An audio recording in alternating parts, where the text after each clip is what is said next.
Welcome to a video on MTG Ownage. Ownage in both senses of the word. Owning the cards and just owning with the cards. Alright, Throne of Eldraine. This is all the spoilers. I've sorted them by rarity from commons. Then we'll get to the commons at the top, and then we'll get to the rares at the end. So we're just going to fly through them. I'm going to quickly talk about them, give you my thoughts on the card, whether it's good or not, and that's pretty much it. We're going to get through the whole set as quickly as possible. I repeat, the whole set of spoilers as quickly as possible. So this isn't going to be one of the over-explained one card. I mean, you want to read it, know what it does. All right, let's go. Arcane Signet, commander card. Everyone wants it. That's all you need to know about it. I'm baffled by this card and what they're doing with it. They need to just print them in mass because it's common. It's common, but when you only get one per brawl deck, that's not common because there's no other way to get it. It's essentially as rare as a rare. It's essentially as rare as all the commanders that come in those. Okay, let's move on. Ardenvale Paladin. Overpriced for the size. Adamant. If at least 3 white mana was spent to cast this, it's a 4/6. Not very good. Great and limited though. Ardenvale Tactician. Oh, an adventure. Tap up the 2 creatures for instant. No one cares about that. Flying. Good and limited. Terrible otherwise. Baked into pie. This card is awesome. This is going to see some play. A little expensive, but at least it's an instant. It's only a destroy. You get the food. Food decks are going to love this if they have black and they want food. They're gonna play it. And I just love the art too. Barge in. 1 mana instant. Red. Target attacking creature gets +2/+2 until the end of turn. Each attacking non-human gains trample. No one's gonna play this. It's kind of cool though. What is that, Shrek? Alright, Barrow Witches. 5 mana for a 3/4, already terrible. When it enters the play, return a knight from your graveyard to your hand. No one cares. It's a human warlock. If it was a knight itself, maybe, but it's a bunch of witches, and I don't think anybody's going to play this. It's going to be great and limited, though. Once again, we're seeing a lot of cards that are great and limited, so drafting this set might be really fun. Bartered Cow. 4 mana for a 3/3. When it dies, or you discard it, you create a food token. This might see some play because people are discarding, have some kind of deck where they want to discard a lot. You might be able to get a free food token that way. Otherwise, not a very good card. Still okay and limited. Beloved Princess, 1/1 lifelink, can't be blocked by big creatures. Alright, it's alright. It's not particularly good. It's not. Yeah, it's not. It's just not particularly good. Blood Haze Wolverine. Whenever you draw your second card each turn, it gets +1/+1 and first strike to the end of turn. So 2/1 for 2. Not a good card. Blow Your House Down. We all know where this comes from. There's the big bad wolf. Okay, it's 3 mana sorcery. Up to 3 target creatures can't block this turn. Destroy any of them that are walls. Unless there's some sort of wall deck in standard, nobody is going to play this. Sideboard potential for some weird wall deck. I don't know. Terrible card. No one's going to play it. Brimstone Trebuchet. Defender Reach. Okay, it's 3 mana for a 1/3 artifact creature wall, but it's a red wall. You tap it to do 1 damage to each opponent. Whenever it enters the battlefield, whenever a knight enters the battlefield, untap a Brimstone Trebuchet. Interesting card. If it were 1 cheaper, maybe it would get play, but it's definitely not going to get play at that casting cost. So limited only once again. Charmed Sleep. Okay, real quick. Commons, it's pretty obvious that you're only going to see limited play for most commons unless, I don't know, Rhystic Study or Ephemerate gets printed.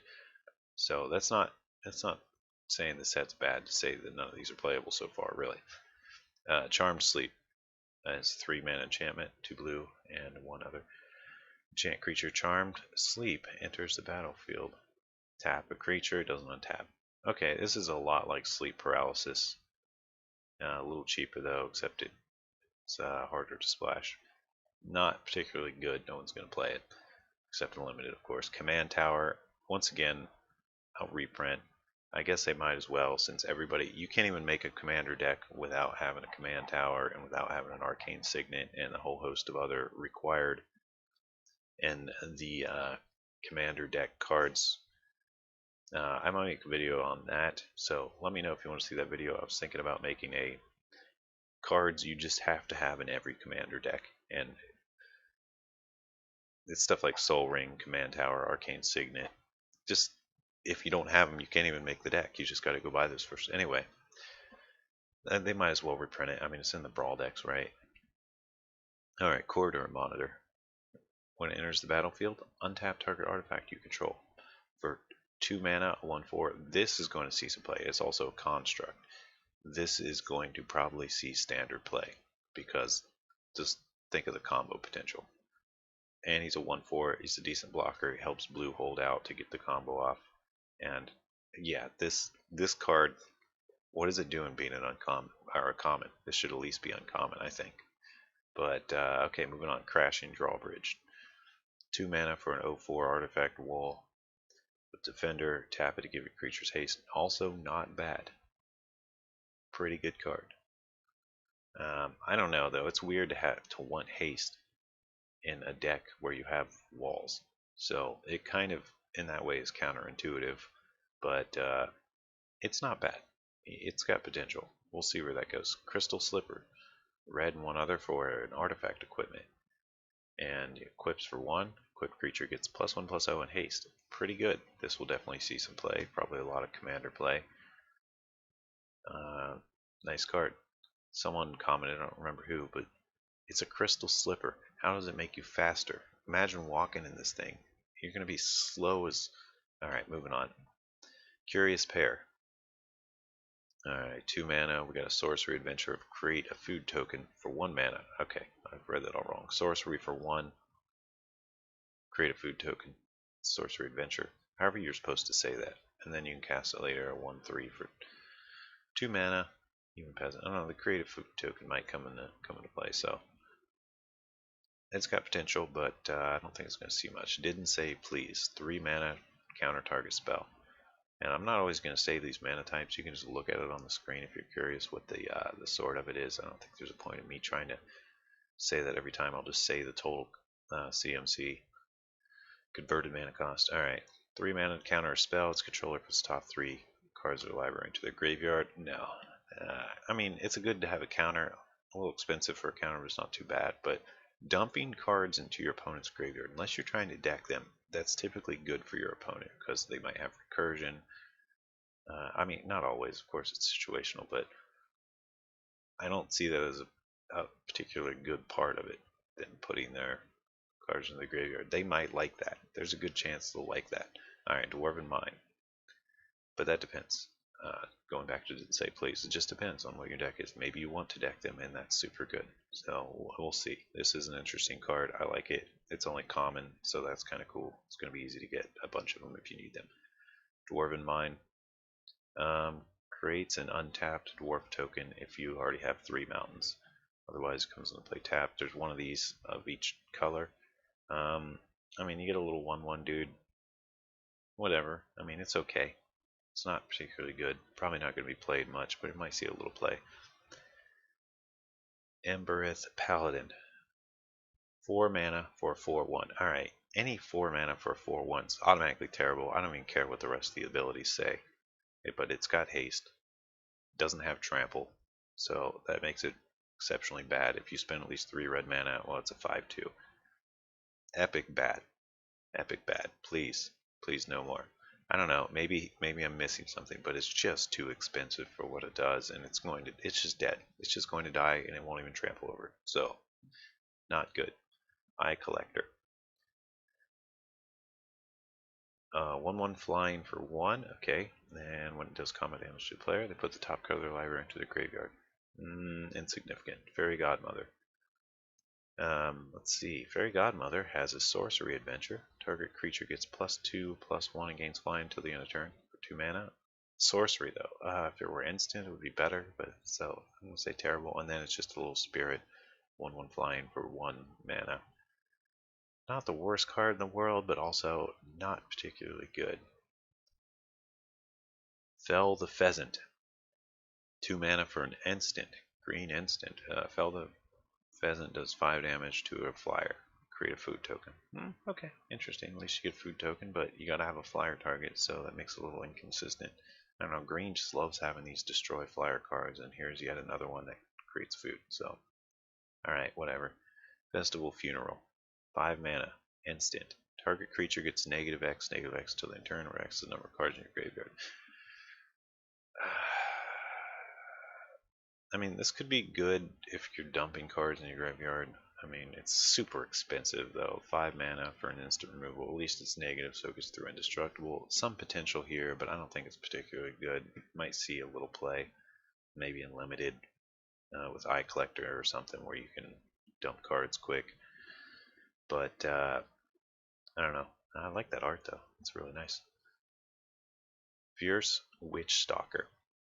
4/4 trample for 4 common. Okay, this is a limited, potentially a limited bomb, I would say, because it's 4/4 trample for 4 and it's common. You're going to see a lot of them. When it enters the battlefield, you get a food. Everybody's going to love this. I mean, these little food artifacts, pretty cool. Yeah, this is super valuable for a common. I mean, it lacks in some areas. I'm not going to say it's a bomb or anything, but it's pretty good for a common. And I guess that's pretty. You see that a lot in green. You see some decent sized creatures in the common slot. We'll see. We'll see. The creating a food token could be pretty big, and at least it has trample too. And 4/4 for 4 is pretty even. Fling. The good old reprint of Fling. I don't think we need to talk about that much. We all know what Fling does. Someone's going to build a deck where make a creature huge and throw it at you, and that's always fun. Flutterfox. Has flying as long as you have an artifact or enchantment. 2/2 for 2. Whatever. Pretty passable. Good in some situations. The food being artifacts means it's going to have a flying a lot in limited play, so that's kind of cool. Not bad in limited. And here's a Foreboding Fruit. 3 mana black sorcery. Target player draws 2 cards and loses 2 life. Not too bad. At least 3 black mana was spent. You get a food token, and of course you can end up gaining a life total, and maybe you want the food token. Not too bad. Might see a little play. A little expensive. Wish it was an instant. If it were cheaper and an instant, it would definitely see play. But at this cost, it's probably not going to see much. Maybe some limited play. Interesting art. What are those black things? I don't know. Alright, and we get to the lands. The green lands, at least. It's a nice looking forest. I really like this one. I don't know. Pretty cool. Nice art. Alright, we're moving on here. We got Forever Young, a 2 mana black sorcery. Put a number of creatures from your graveyard on top of your library, draw a card. Pretty good. I like this. For a common, it's pretty good. I don't know. These return a creature to your hand type cards. Well, it says top library, but then you get to draw it, and then you might have some more that you're setting up to draw next. So this has some potential. Cool card. Nice style on it. Fortifying Provisions. 3 mana enchantment. White enchantment. Creatures get +1 defense. When it enters the battlefield, you get a food token. I don't know. It's iffy. I mean, at least you get the food token. Garen Brigg Carver. 3/2 Warrior. Okay, well, this is another adventure. Let's talk about the adventure first. A 2 mana instant adventure. Target creature gets +2/+2 in the turn. Overpriced small giant growth. So that's garbage. And then you got an overpriced creature. So overall, garbage card. Garen Brigg Paladin. Alright, 5 mana for a 4/4, already overpriced. If you have at least 3 green mana, he's a 5/5, and he can't be blocked by small creatures. Notably terrible. Garen Brigg Squire. Who's this Garen Brigg guy, and why does he have such bad followers? Alright, Garen Brigg Squire. 2 mana for a 2/2 human soldier. At least we got a decent start there. Whenever you cast an adventure, he gets +1/+1 till the end of the game. That card sucks. Garrus, if it were a counter, it would have some potential, but it's just till the end of the turn. Super bad. Garrison Griffin. 3 mana for a 2/2 flyer. White flyer. When Garrison Griffin attacks, a knight gains flying until the end of the turn. I mean, we'll see some limited play, but otherwise it's pretty bad.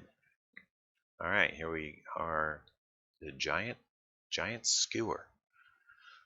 Roasted pig. That's cool.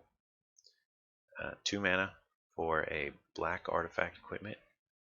I wonder if there's one for every color. We saw the red one up here. The red one was pretty darn good. The crystal slipper. Everybody's going to want a crystal slipper. Giant skewer. Alright, 2 mana for black artifact equipment. Equipped creature gets +2/+1. Equips 3. Pretty expensive equip.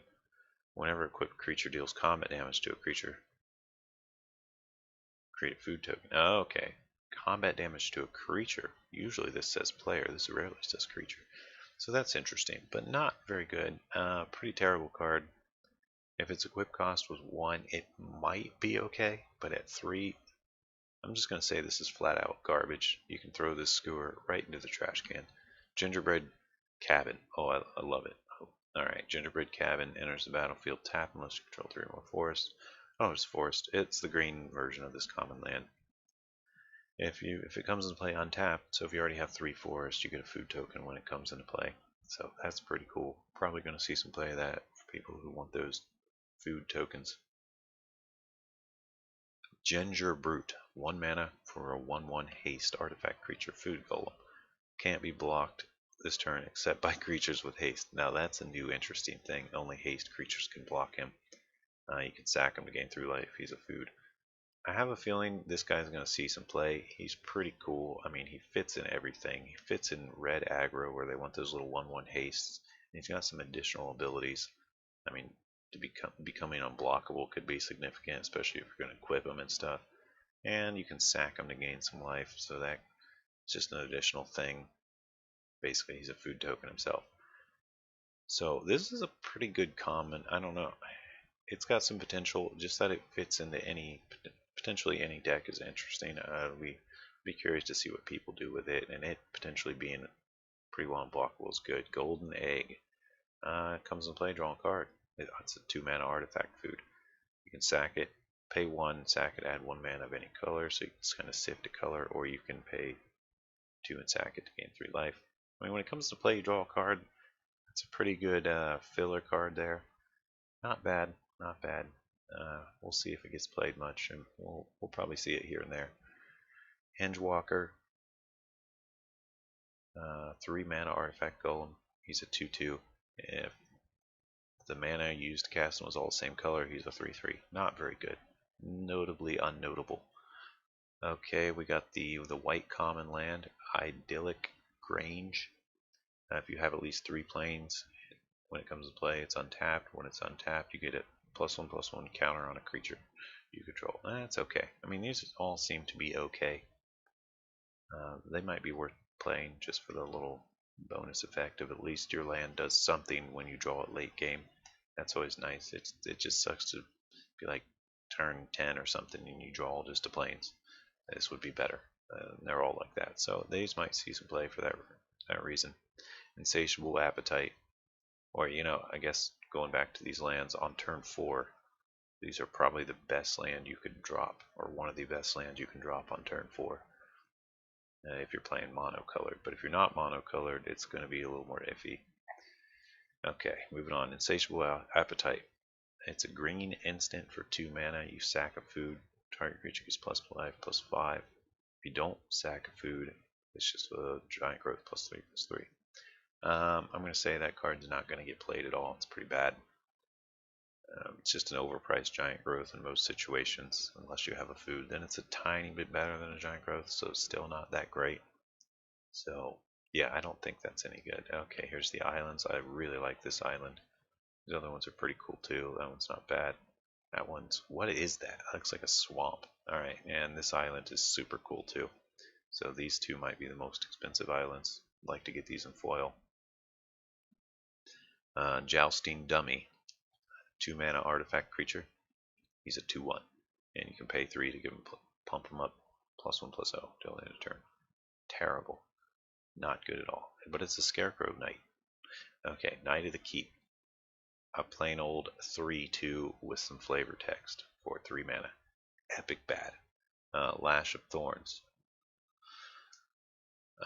1 mana instant. Black. Target creature gives +2/+1 and Death Touch to the turn. That's not too bad. For one, I like these 1-mana instants. I think they're the best. I mean, always situation depends what it does, but it's a lot easier to leave open 1-mana than it is to leave open 2-mana, and that's the thing. And +2/+1 and Death Touch could be pretty significant because I could kill any sized creature, and you might also be able to save yours in the process with that 1 defense. Not bad, not bad. One of the better commons we've seen, I think. Lockdwing Gargoyle, 1-mana artifact creature. He's an 0/3, and you can pay 4 to give him +2/+0 and gain flying until the end of turn.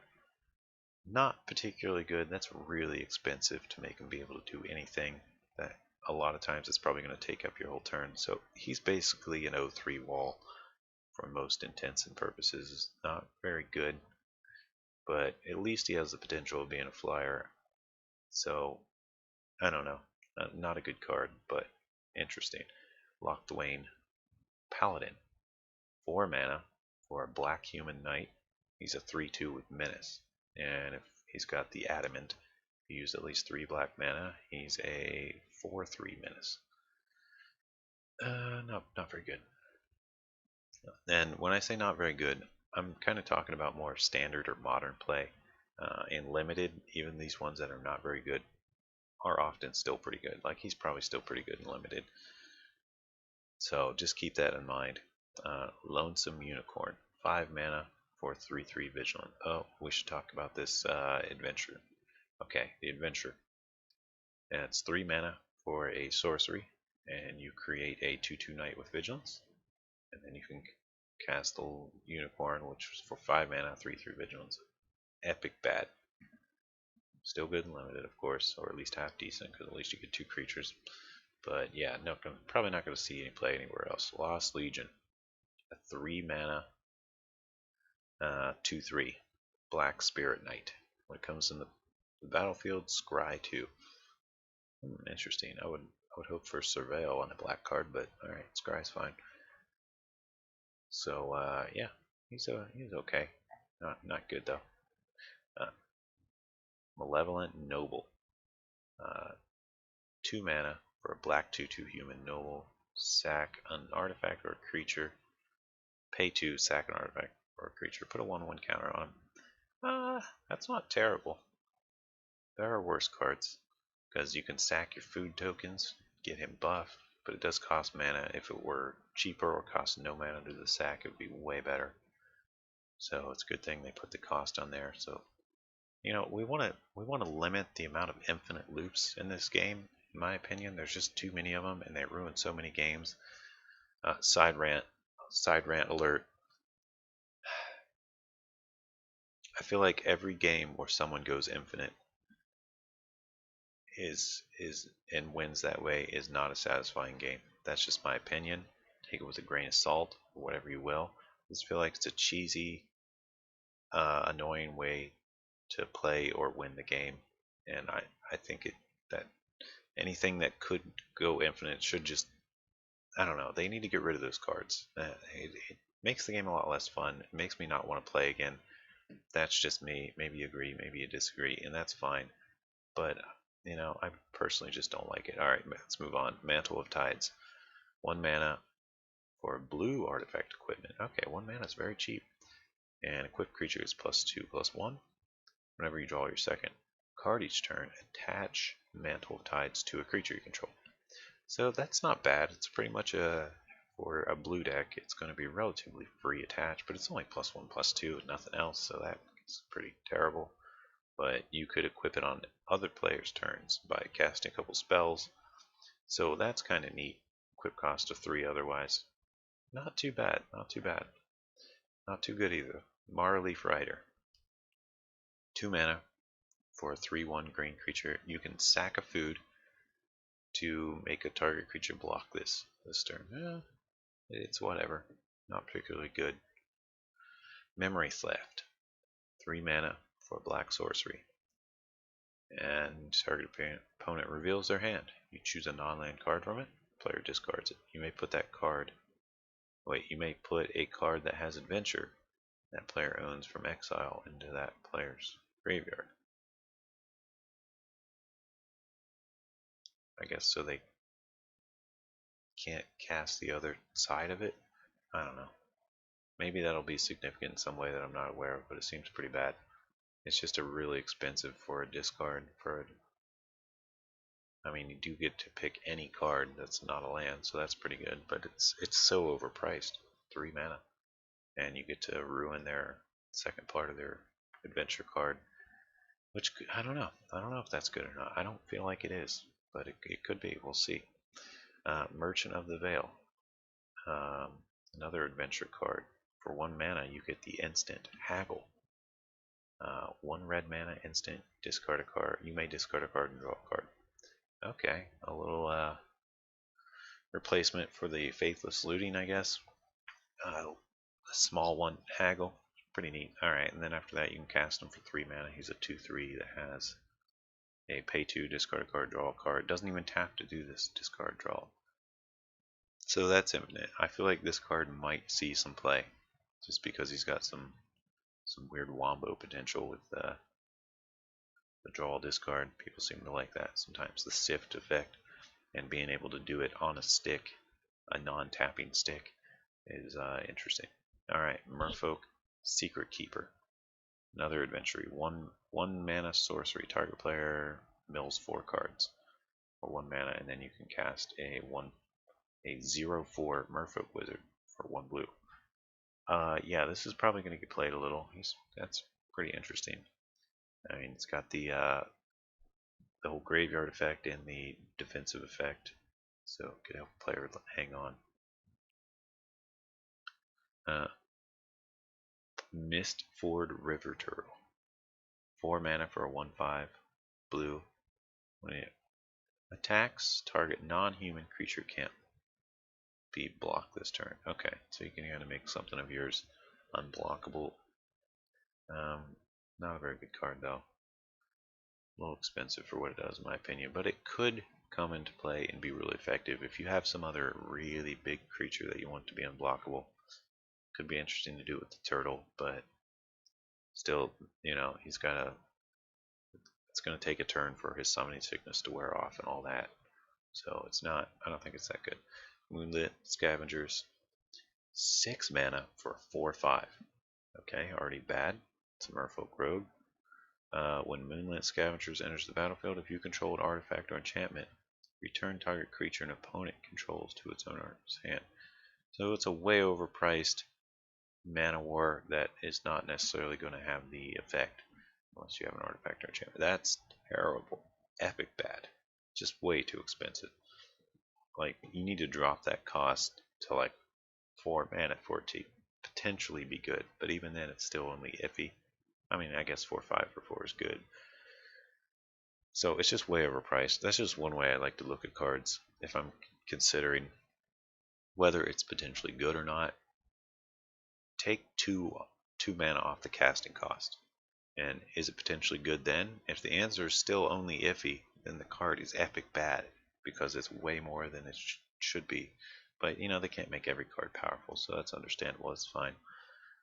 And, you know, maybe it'll see some limited play. Here's the mountains. Interesting looking mountains. I can't say I particularly like any of them. They're all just interesting. What's this? Eyes? Alright. There's the Mystic Sanctuary, the blue common land. Untapped if you have 3 islands. When it enters the play untapped, you may take an instant or sorcery from your graveyard and put it on top of your library. That's pretty cool. Yeah, this one's definitely going to get played. Alright, Ogre Errant. 4 mana for a 3/4 red. Not too bad so far. When he attacks, another attacking knight gains menace until the end of the turn. Another attacking knight, so he can't give himself menace. Not very good, but you know, maybe we'll see some limited play. 3/4 is at least bigger than 3/3. Alright, let's move on. Oko's Accomplice says 3 mana for 2/3 flyer. Fairy. Nothing to say about that. Opt. Well, Opt is back again. Scry 1, draw a card. People love Opt. Not too bad of a card, I guess. Outflank, a 1 mana white instant. Outflank deals damage to target attacking or blocking creature equal to the number of creatures you control. Too situational to really get played at all, but we'll see some limited play, of course.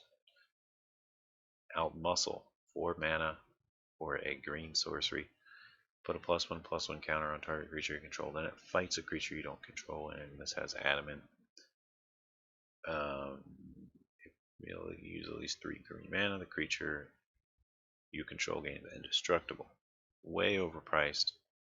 You need to drop 2 off this, or I guess it couldn't do adamant with too little casting cost, but not a good card. I mean, at least it's green removal, but it's rather insignificant. If it were like 3 +1/+1 counters or something, maybe it would probably see some play, but with just a single one, not particularly good. Alright, here's the planes. They all look quite nice. Prized Griffin, 5 mana for a 3/4 flying. You can just toss that right in the garbage can. Prophet of the Peak, 6 mana for a 5/5 when it enters 5/5 artifact creature cat. Enters the battlefield, scry 2, whatever, it's terrible. Queen of Ice, we've got Elsa here. Adventure. Okay, it's got a 2 mana sorcery adventure. Tap a creature, doesn't untap for a turn. And for 3 mana, you can get a 2/3 human noble wizard. Whenever she does combat damage to a creature, tap it, doesn't untap for a turn. Alright, it's not good. It's just that's all there really is to say about it. It's just not good.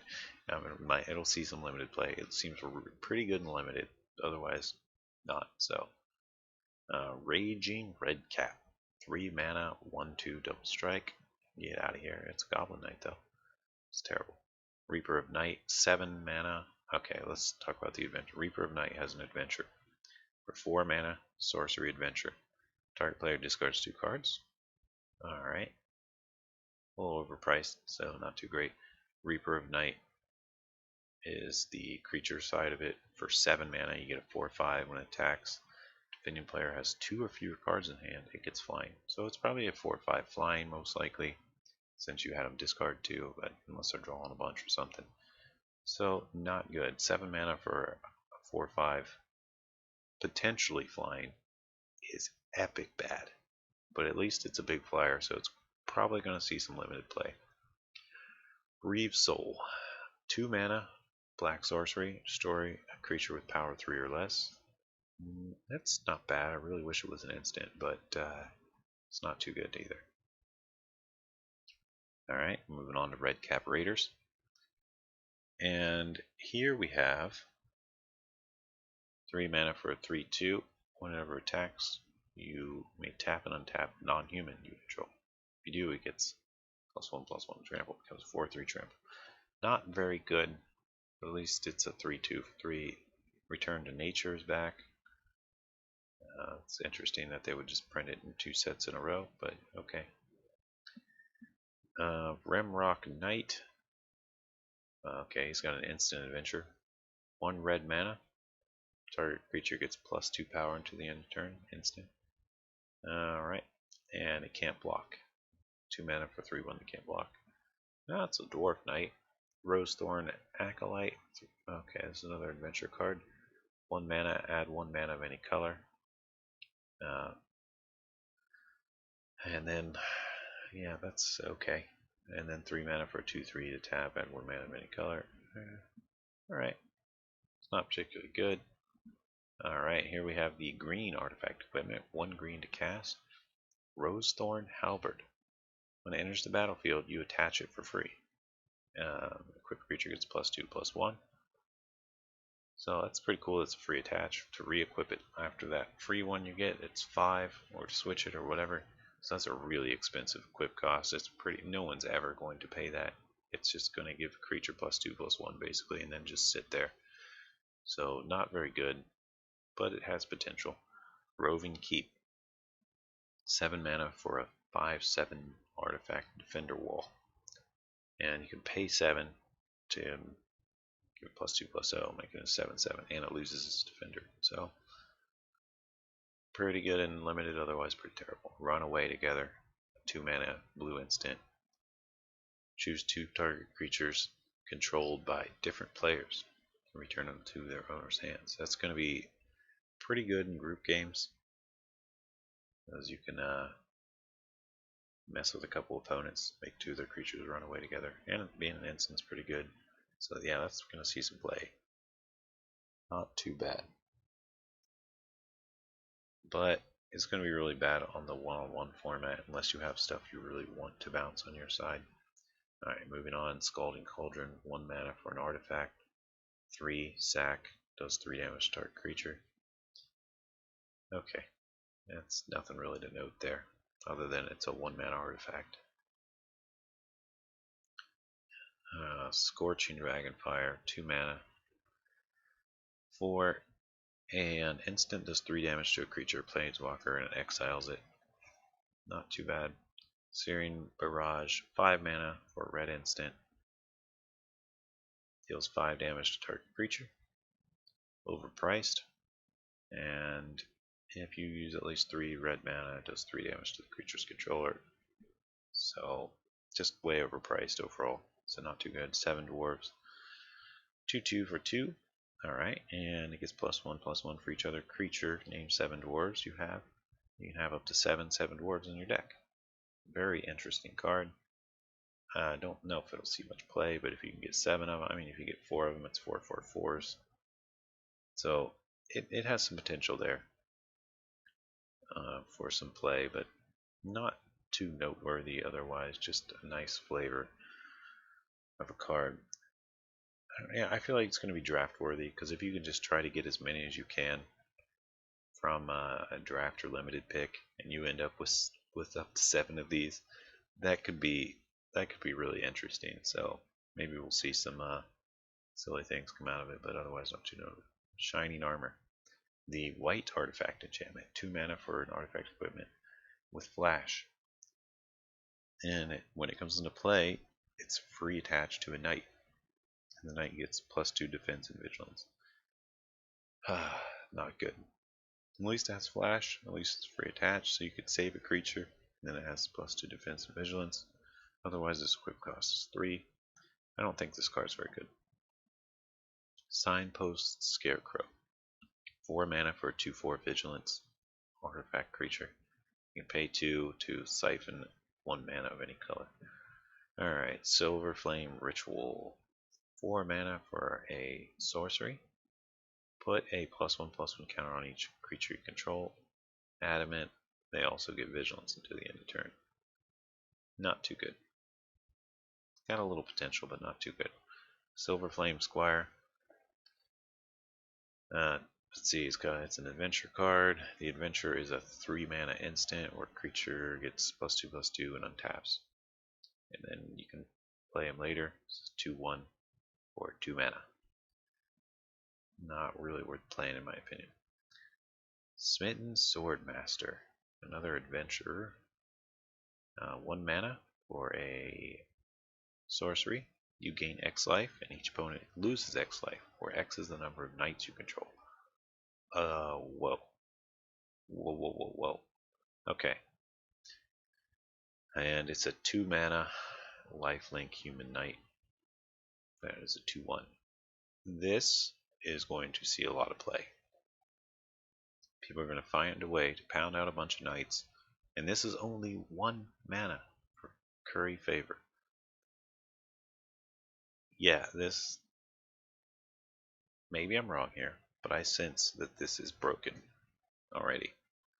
I mean, just 10 knights, everybody loses 10 life. I mean, in group games, this is like old Gary, the guy that drains all your opponents for your black, whatever, artifact, or not artifact, permanents in play with black mana costs. It's kind of like that, except it's just flat out knights. So people are going to go nuts with token knights, find some crazy combo to get a bunch of them, and then they're just going to play this for 1 and be like, everybody lose 40 life, I gain a 200 and whatever. This is nuts. This is just nuts. I can't believe that they printed this. What are they thinking? Alright, so tiny. 1 mana blue enchantment. Flash, enchant creature. Creature gets -2, -0. And it gets -6, -0 as long as its controller has 7 or more cards in the graveyard. Nobody cares about that. Not going to see any play. Spore Cap Spider. A 1/5 reach for 3 mana, whatever. Steel Graze Griffin. 5 mana for a 2/4 flying. Epic casting cost. Cool picture though. Whenever you draw your second card, it becomes 4/4. Epic bad. Just play anything else. Play an Air Elemental. Play, I don't know, just play anything else. This card's terrible. Look at this. Look at the swamps. Swamps are pretty nice. I like that one. That one's okay, I guess. That one's neat. That one's neat. Swamps are really cool. Tall as a beanstalk. Enchant creature for 4. +3/+3. Reach and giant. Too expensive to play. Tempting Witch. 3 mana for a 1/3. Enters the battlefield. Create a food token. You can sack a food to have a player lose 3 life. Now that's pretty interesting. Not too good though, a little overpriced. We have the gain lands. I'm just going to skip over those. They are in this. The 5 main colored gain lands are in this set. It's like everything that's in Core 20 is also in this set. Not everything, but you know, a few of the cards. We've seen these fall lands or the gain lands and Return to Nature. I don't understand why they do that. Reprinting things within the same block, one set after the other, but whatever. Thrill of Possibility. As additional cost to the spell, discard a card, draw 2. Not too bad. You don't end up netting any cards, you're just sifting some. So that's interesting, but it's alright. Tomb Raider. 3 mana for a 1/1 flyer. When it enters the battlefield, draw a card. I don't know why anyone would play that. There's a 2/1 that flying that does the exact same thing. I mean, why not play the better one? Unless you want fairies. Trapped in the Tower. It's pacifism for 2 mana. And it only enchants creatures without flying. It also shuts down their activated abilities. Probably not going to see any play because it's too situational. True Love's Kiss. 4 mana for an instant. Exile and artifact or enchantment. Draw a card. This will see some play. People love drawing cards. Not bad. A little expensive, but drawing a card's nice. And it does exile it, so it gets it out of the game completely. Turnvale Treefolk. Ooh, this is another guy with a Adventure. An Adventure is a 4 cast in-cost sorcery. 2+1/+1 counters on target creature. Not good. So, and then also 6 mana for 6/5. Overall, pretty bad. I don't know. We'll see some limited play probably. But yeah, pretty terrible. Unexplained Vision. 5 mana sorcery. Draw 3 cards. If you use, it has Adamant to scry 3. Needs to be an instant. No one's gonna play that. Vantress Paladin. At least I don't think so. Vantress Paladin. 4 mana for a 2/2 flyer. So that's pretty terrible. Adamant. It's a 3/3. Get out of here. Okay, this is terrible. Weapon Rack. 4 mana. Artifact. Comes in with 3 weapon tokens. Basically, you can tap and move one to a creature. They're +1/+1 counters. You can only do this at sorcery time, so that makes it epic bad. Too expensive. Can only do it as a sorcery. Limited charge. Nothing's good about this card. Weaselback Redcap. 1 mana for a 1/1 Goblin Knight. And you can pump them +2/+0 for 2 mana. Not too bad. I mean, Pumpable's nice. But, and it's a Weaselback Redcap. Wicked Guardian. 4 mana for 4/2 Human Noble. It's black. Enters the battlefield. Have it deal 2 damage to another creature you control. If it does, if you do, draw a card. Not good at all. Wildwood Tracker. A green mana for a 1/1 Elf Warrior. Attacks or blocks. Another human gets +1. A non-human gets +1/+1. Okay, wait. Whenever it attacks or blocks, if you control a non-human, it gets +1/+1 until end of turn. So it becomes a 2/2 if you have a non-human when it attacks. But it's a whatever card. It's bad. Windscarred Crag is reprinted. Wishfolk Merfolk. 2 mana for a 3/2 defender, and you can have it lose defender and become human until the end of turn. Hey, it's Ariel. I don't think that's too good, really. Nothing really notable about that card. And we have Witching Well. 1 mana for a blue artifact. Enters the battlefield Scry. You can pay 4, sack it, draw 2 cards. Yeah, this is probably going to see some play. Not bad. Just so cheap to drop the Scry, and then you got your 2 cards later. That can really help your early game to just sort a couple cards there. Make sure you get your land base and all that, or whatever you need. So yeah, I feel like Witching Well is going to see a lot of play. Witch's Cottage is the black land, the black common land. Enters the battlefield. You can put a creature from your yard on top of your library. Pretty good. I think that'll see some play. Wolf's Quarry. 6 mana for a green sorcery. You get 3 1/1 boar creature tokens. When they die, you create a food. So that's interesting. Way overpriced. But oh, the 3 little pigs that turn into food when they die. That's great. Alright, Youthful Knight. 2/1 first strike for 2. Nothing really notable there. All that glitters. 2 mana enchantment aura. Enchanted creature gets +1/+1 for each artifact or enchantment you control. It has a little potential there. Interesting card. Oh, I should note, starting with all that glitters, we have reached the uncommons, and we are getting to be about approximately halfway through the set. So now we're to cards that should show a little more strength. And being that we're at the uncommons, all that glitters, not too bad. All right. And then we have Animating Fairy, Sorcery, or Adventure Fairy. The Sorcery Adventure is 3 mana. Target non-creature artifact you control becomes a 0/0 artifact creature. Put 4 +1/+1 counters on. So it turns one of your artifacts into a 4/4 artifact creature. Interesting. Not too bad for 3 mana.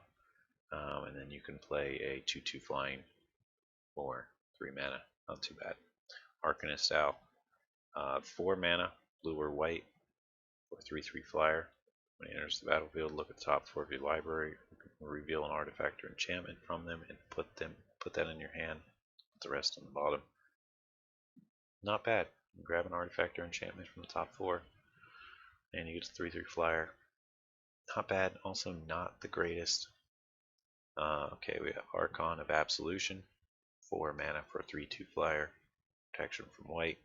Creatures can't attack you or planeswalker you control unless they pay 1 for each attacking creature. So a little bit of propaganda there for 1. But it also does say attack you or planeswalker. I think propaganda is only you. They can still attack your planeswalker. So, and random protection from white is interesting. Could be helpful. We got Beanstalk Giant. People are going to probably play the crap out of this. He's got an adventure for 3 mana. You can search your library for a basic land and put it on the battlefield. Untapped, mind you. So you get the 3 mana land ramp. And then for 7, you can play the Beanstalk Giant. Power toughness equal to the number of lands you control. Definitely going to see some play just for the ramp, and later you get a giant creature. Great. All around awesome. We have Bell of the Brawl. A 3/2 menace for 3 human knight. Whenever it attacks, all your knights get +1 power until the end of turn. Not too bad. Yeah, it's got menace. Yeah. Not too bad. A little, I don't know, it's not particularly awesome either though, but maybe we'll see it played a little. It's macro decks. Bog Naughty. A 3/3 flying for 5. It's black. You can pay 3, sack a food. Target creature gets -3/-3 into the end of turn. This is really good and limited because if you have a way to get food and this, you can just wipe your opponent's board in limited. So this is potentially a bomb in limited. I can just say right off, but otherwise not too great. It's all right though. Bramblefort Fink. 2 mana for a 2/2. You can pay 8 to make it a 10/10, but only if you have an Oku Planeswalker. He's an elf. Alright, Burning Yard Trainer. 5 mana for a 3/3. Red creature with trample haste. And let's see, when Burning Yard enters the battlefield, another knight you control gets +2/+2 and gains trample and haste till the end of turn. Look, if you're paying 5 mana to cast this guy, there's no way you're playing another knight that needs haste at the same turn. So pretty much gives another knight +2/+2 and trample. But at least he's got trample and haste himself. Too expensive though, not going to really see play, I don't think. Other than limited, of course. And now we're to Cauldron Familiar. 1 black mana for a 1/1 cat. When he enters the battlefield, each opponent loses a life, you gain 1 life.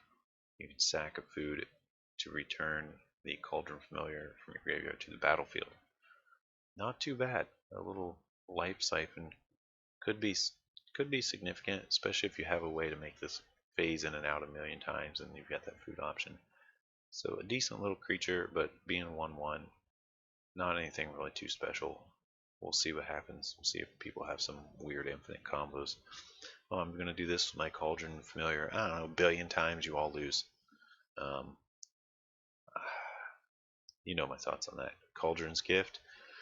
5 mana for a black sorcery with Adamant. The Adamant says so if you use at least 3 black mana, you put 4 cards from your library into your graveyard.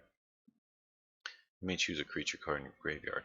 If you do, return it to the battlefield with a 1/1 counter, +1/+1 counter on it.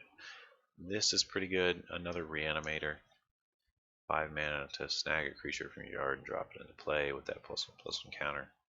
And maybe you want an Adamant to see if you get a big guy. Not too bad. Might see some play. Those big Reanimator decks. We got Claim the Firstborn. A 1 red sorcery. Gain control of a creature with 3 casting costs or less. Untap it, gets haste.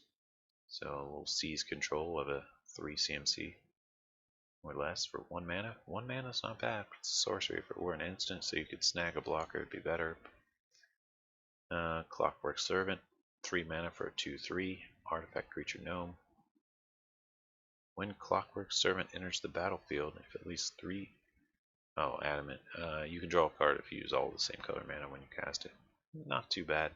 2/3 draw a card for 3 mana. It's not bad.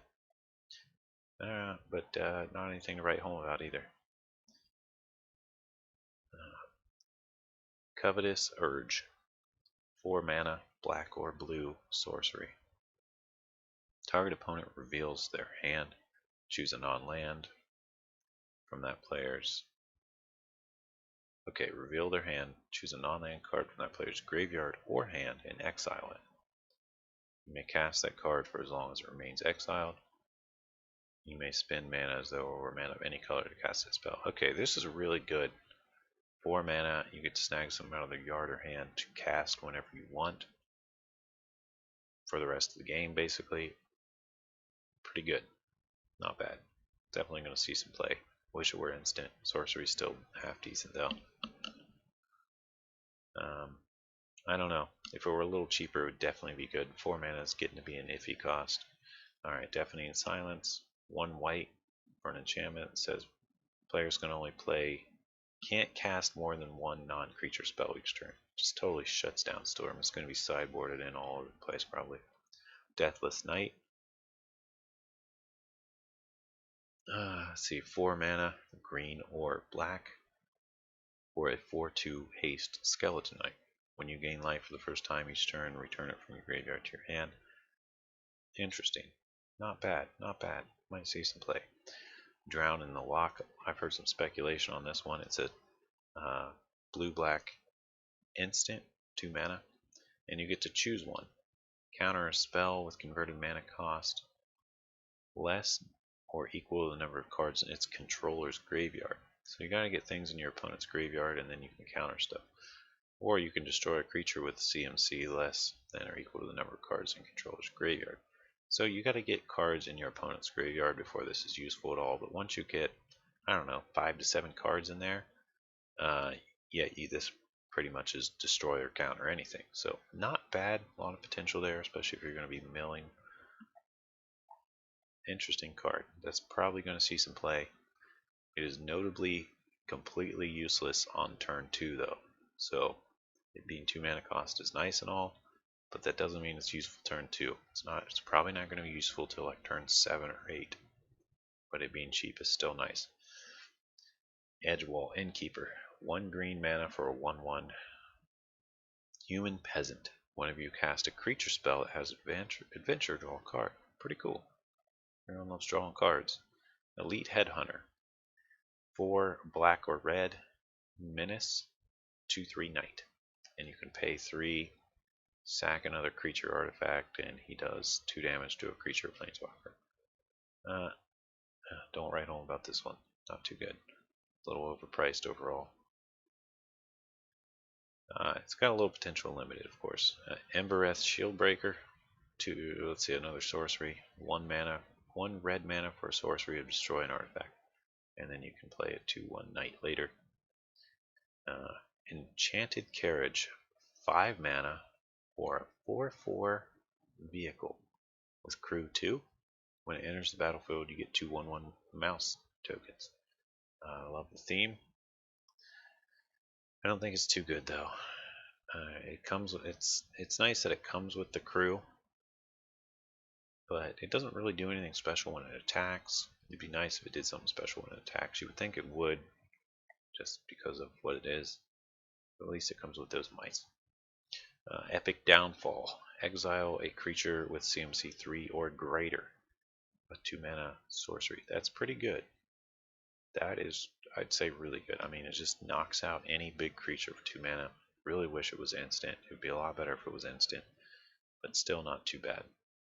And it being exile is super nice. It's going to be played in Commander a lot, I bet, because it's just flat wipes anyone's Commander or God that normally has Indestructible. So that's pretty good. Fairy Vandal. 2/1 or a 1/2 flash flying. Whenever you draw your second card, gets a +1/+1 counter. Second card each turn. Not too bad. Could end up being pretty big if you have a lot of draw, or even draw discard. Flash. Ferocity of the Wilds. A 3 mana red enchantment. Attacking non-humans you control get +1/+0 and have trample. That's terrible. Fireborn Knight. Elite. I mean, okay. Ferocity of the Wilds. If this gave haste or something too, then maybe you'd be okay. But come on, that's epic. Just make that a common. Heck, just don't even print it. All right, Fireborn Knight. 4 mana for a red or white for 2/3 double strike. You can pay 4 to give it +1/+1 to the end of turn. That's terrible. Come on. I mean, double strike's nice.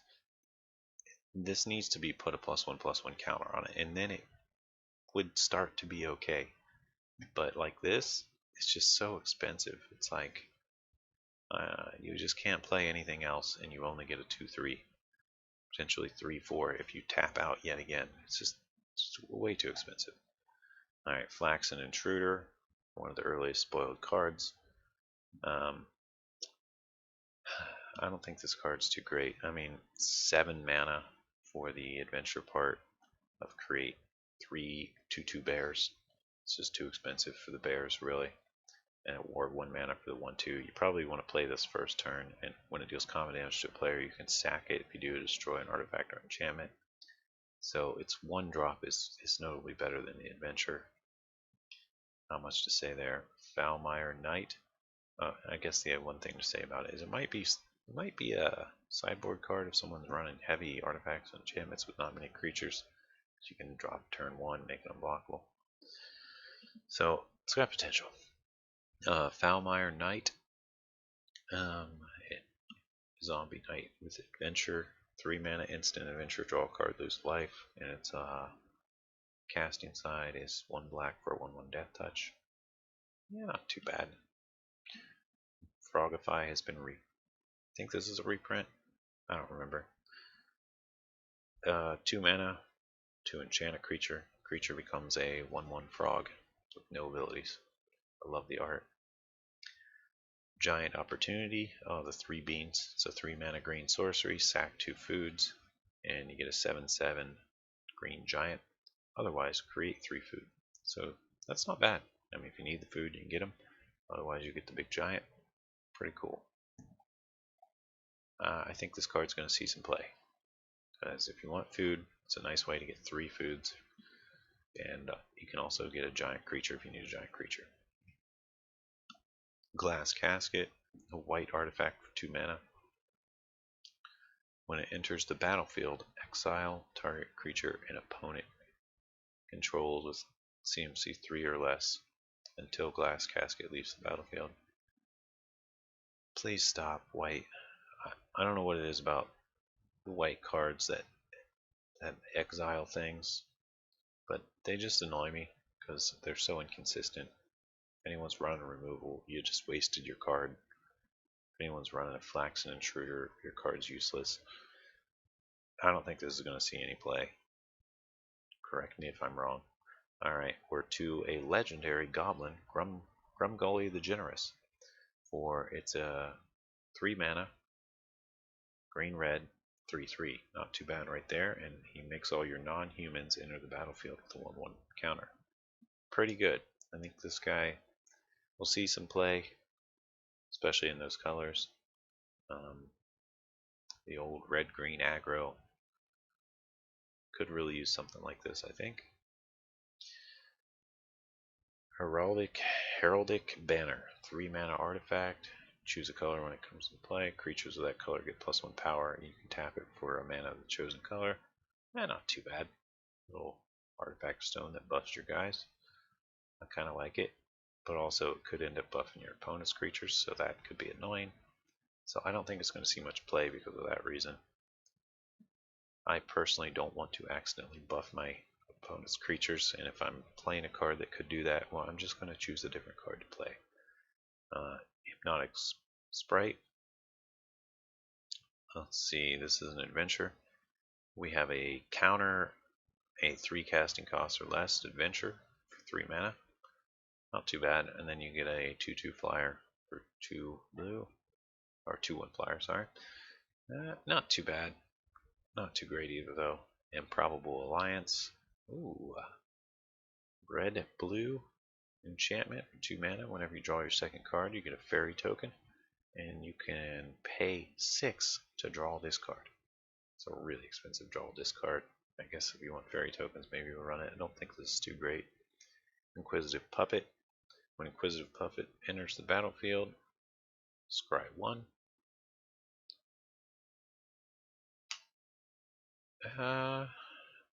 1 mana artifact construct 02. Exile to create a 1/1 puppet. Oh, or a 1/1 human. Okay, I see what's going on here. Alright, Inspiring Veteran. Yeah, this is really good. Everyone's going to run this. Other knights get +1/+1. Seems like a reprint. I feel like I've seen it. 2/2 knight gives all your other knights +1/+1, and he's only 2 casting costs himself. That's pretty good. Pretty good. Into the Story. 7 mana instant, blue. Cost 3 less if your opponent has Threshold. Draw 4 cards. Not bad. I mean, you could potentially be paying 4 to draw 4. And it's instant. I think this is pretty good.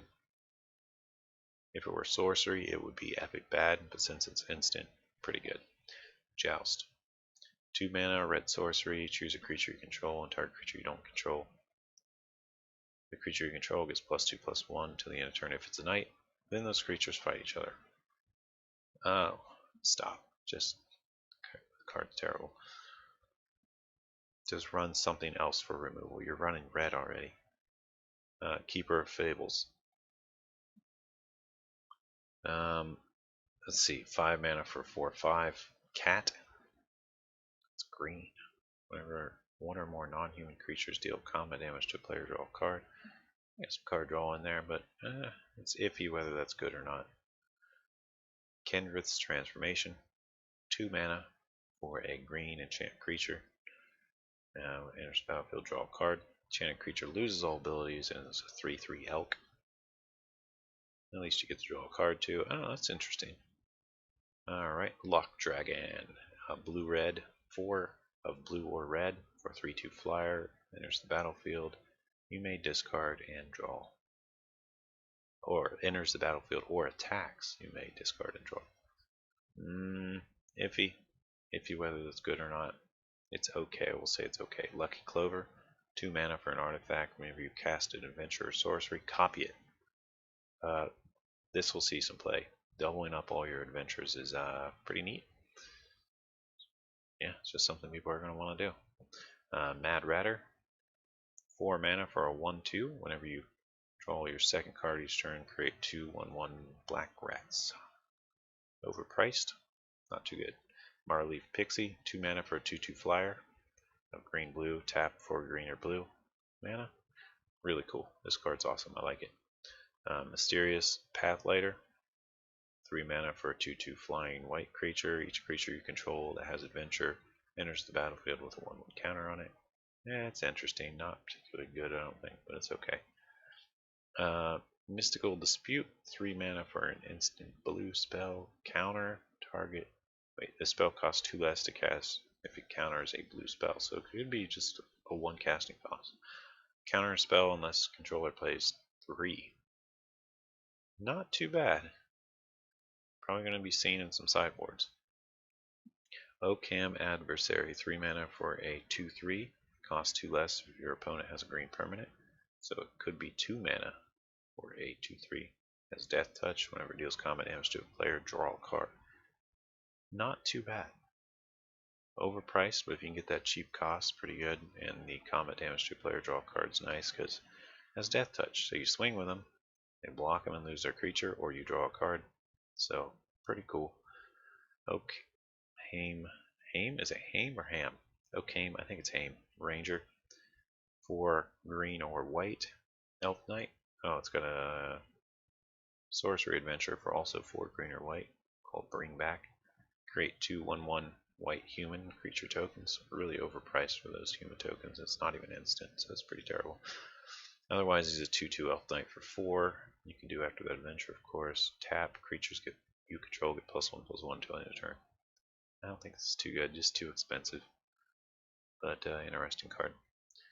Once and Future. 4 mana instant green. Return target card from your graveyard to your hand. Put another one on top of your library. Then exile this Adamant. And okay, if you use at least 3 green, both go to your hand. At least it's instant. Not too bad. A little overpriced though. Order of Midnight. Another adventure, human knight. Who's black. Sorcery, 2 mana, alter fate. Adventure. Turn a creature from graveyard to your hand. It's a little raised dead there. And he's a 2/2 flyer who can't block.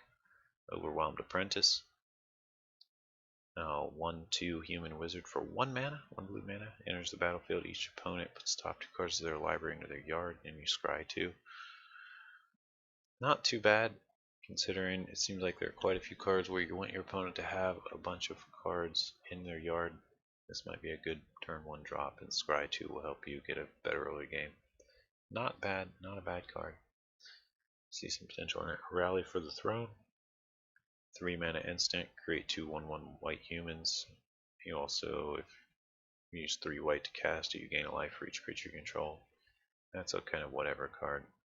Rampart Smasher, 4 mana of green or red for 5/5 who can't be blocked by knights or walls. I think this is pretty good. Not bad, I like it. Red Cap Melee. 1 red mana for an instant, deals 4 damage to a creature or planeswalker.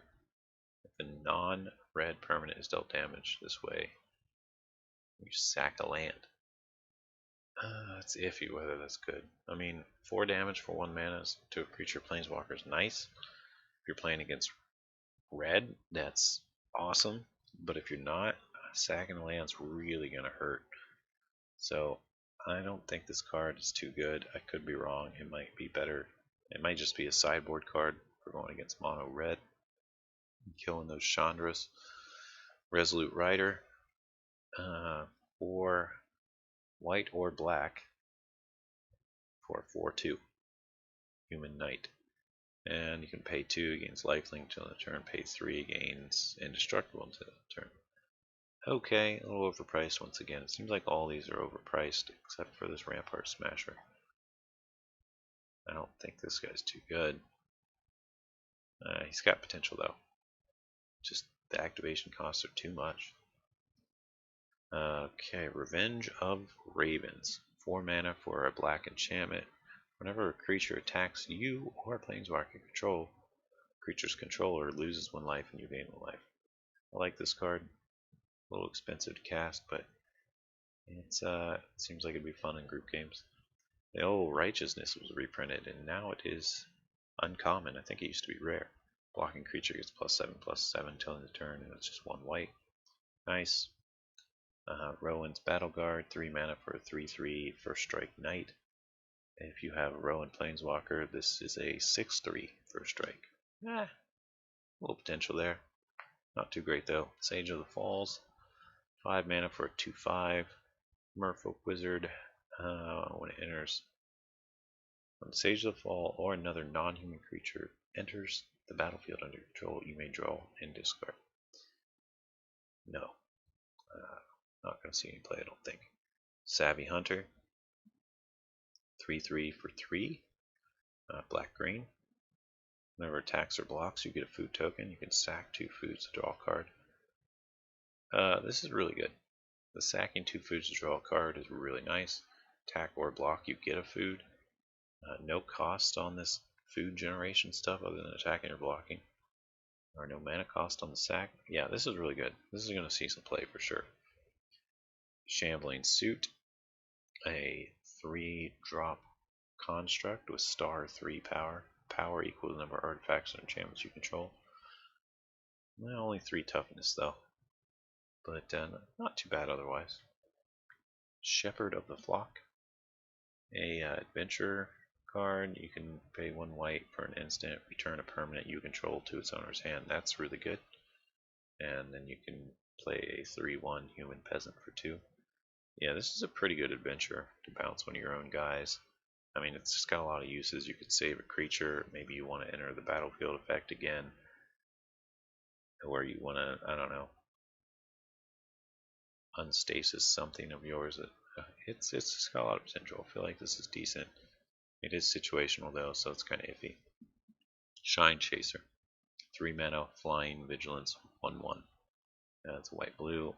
Gives +1/+1 as long as you have an artifact, +1/+1 as long as you have an enchantment. So it's potentially a 3/3 flying vigilance for 3, but only potentially. I think that makes it pretty bad. Skullknocker Ogre. 4 mana for a 4/3. Whenever it does damage to an opponent, they discard a card at random, and then they draw a card.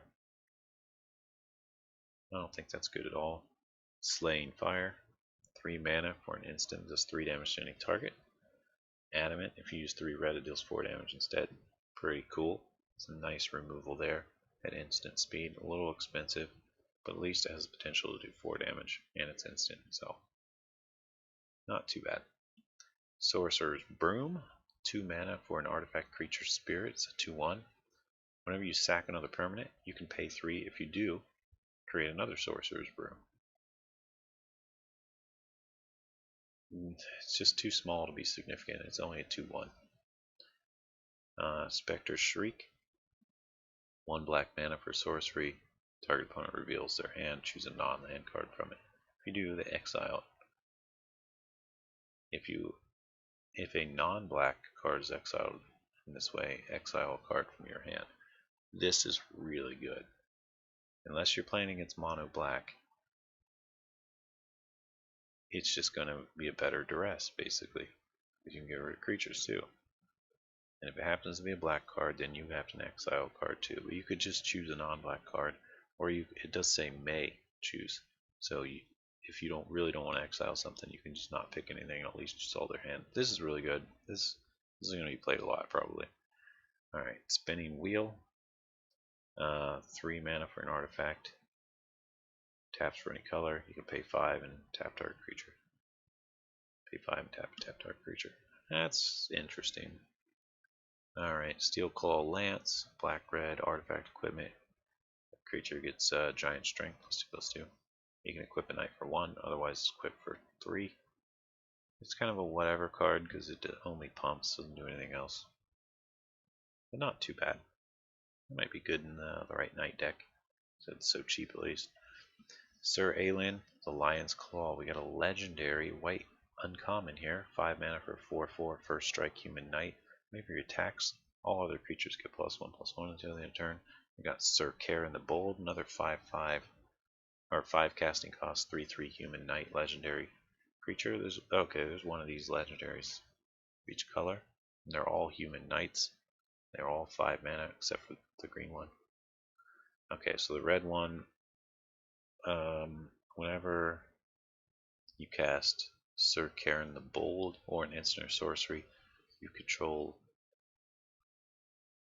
or an instant or sorcery spell you control deals damage to a player, exile the top card of your library. You may play that card this turn. You can tap it and do 1 damage to any target. So you can tap her and do 1 damage to someone and exile your top card. That's a pretty interesting creature. Only a 3/3 though. I wish she had a little more defense. Let's check the blue one. Blue one is star 4, 5-drop. Let's see, power is equal to the number of cards in your hand. When it enters the battlefield, draw a card. Spells your opponents cast a target. Sir Eleanor costs 2 more. This one's potentially quite good. The blue one I think is good because she could have a pretty big toughness. Drawing a card when you play it's nice, and she's difficult to target. So yeah, pretty good creature there. Sir Farron the Hengehammer, 2 green mana for a 2/2. Whenever Sir Farron the Hengehammer attacks, target attacking creature gets +X/+X, where X is Sir Farron's power. Not too bad. I mean, a 2/2 for 2 is good, and then another one of your creatures gets +2/+2 pretty much, unless you buff up Sir Farron. So it's not great, but it's also not too bad. Sir Conrad the Grim is the black one, 5 mana for a 5/4. Whenever another creature dies, or a creature card is put in the graveyard from anywhere other than the battlefield, or a creature card leaves your graveyard, Sir Conrad the Grim deals 1 damage to each opponent. Oh my god, did I just read that? Get ready for the infinite loops again. I mean, there's so many options there to do one pings, and you can pay 2. Each player puts the top card of their library into the graveyard. Yeah, this is just going to ruin Commander games. He's going to come into play. Next turn, that player is going to do a bunch of stuff and make each opponent take a bunch of damage. I can see it already. Why? Alright, so he's broken. That's probably the most expensive uncommon in the set. You're going to see just right off. Yeah, look for him to hit $5 real quick. Thunderous Snapper. Let's see, green blue for a 4/4 green or blue, 4 green or blue, if I can say that, for a 4/4 Turtle Hydra. Not too bad right off. Whenever you cast a spell with CMC 5 or greater, draw a card. Okay, this guy's awesome. I like this turtle. We got Tournament Grounds. It's a land. It taps for colorless, or you can tap for a red, white, or black, and you can only spin that red, white, or black for knights or equipment. Not too bad. Trail of Crumbs. We got a green enchantment. It enters the battlefield. Create a food token. So 2 mana for the food token, and whenever you sack a food, you may pay 1. If you do, the top 2 cards of your library. Reveal a permanent, put it in your hand, the rest on the bottom. Okay. Trail of Crumbs, not bad. You get to pay 1 and potentially snag a permanent off the top of your library. Off the top 2 of your library. So, yeah, interesting. I don't know if it'll see much play. If the activation costs were free, that would be really good. But since it costs 1, it's going to be a little harder to make use of. So I don't think it's that great. Turn into Pumpkin. 4 mana for a blue instant. Return an on-land permanent to its owner's hand. Draw a card. If you use at least 3 blue, you also get a food token. That's okay. The draw card's nice. The bounce is nice. The food token's nice. It's just a little expensive. Alright, Venerable Knight. 2/1 Knight, human knight for 1 white. When it dies, you put a +1/+1 counter on target knight. Not bad for 1 mana. Not bad at all. Wondermare, 3 mana for 3/3. Uh, whenever you cast a creature spell that has adventure, put 1/1/1 on Wondermare. Not too bad. I like this. I like this creature. It's the horse from oh, what's that? It's that show Tangled. Yeah, nice. All right, Wintermoor Commander. White black, 2-star human knight. Death touch. Toughness equal to the number of knights you control. So it's at least a 2/1 death touch. Whenever it attacks, target knight you control gains indestructible. Another target knight gains indestructible until the end of the turn. That's pretty good. This guy's definitely going to see some play because he's probably going to be at least a 2/2, 2/3, 2/4. And giving another knight indestructible is kind of cool. They'll probably just choose not to block the other one and block him instead. But then he has death touch and he's going to kill whatever's blocking him.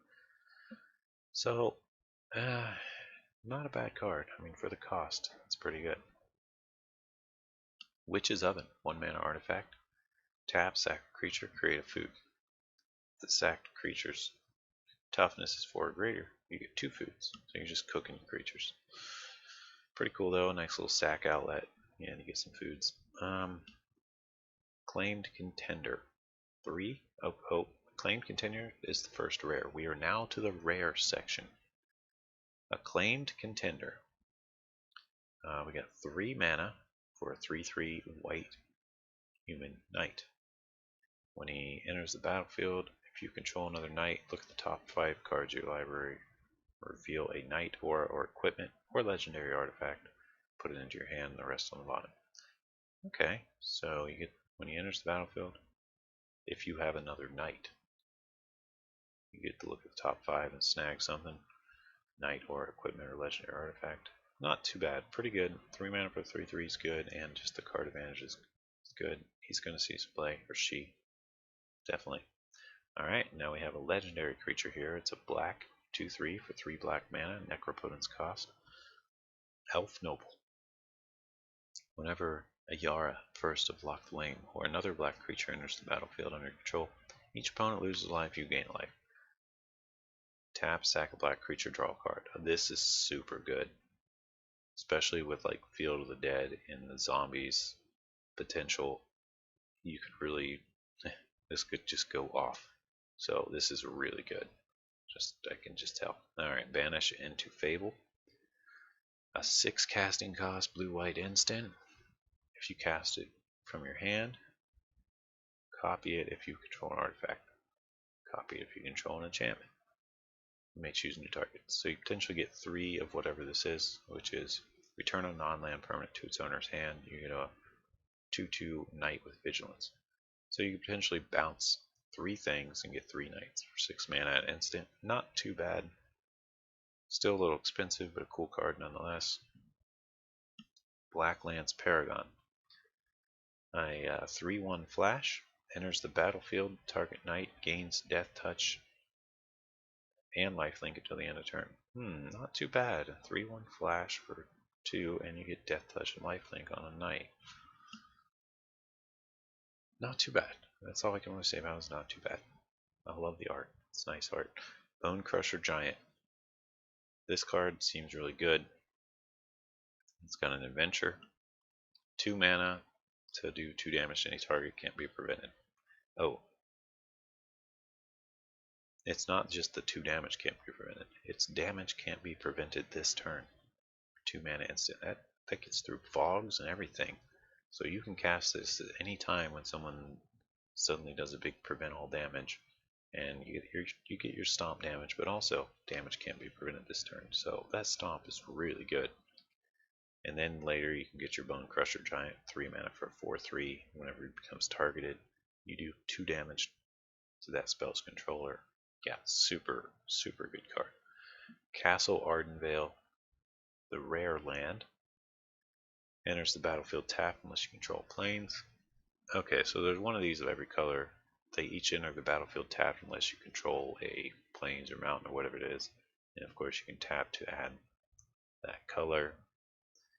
And it's got, this one has an activation of 4 tap, create a white human. Not very good.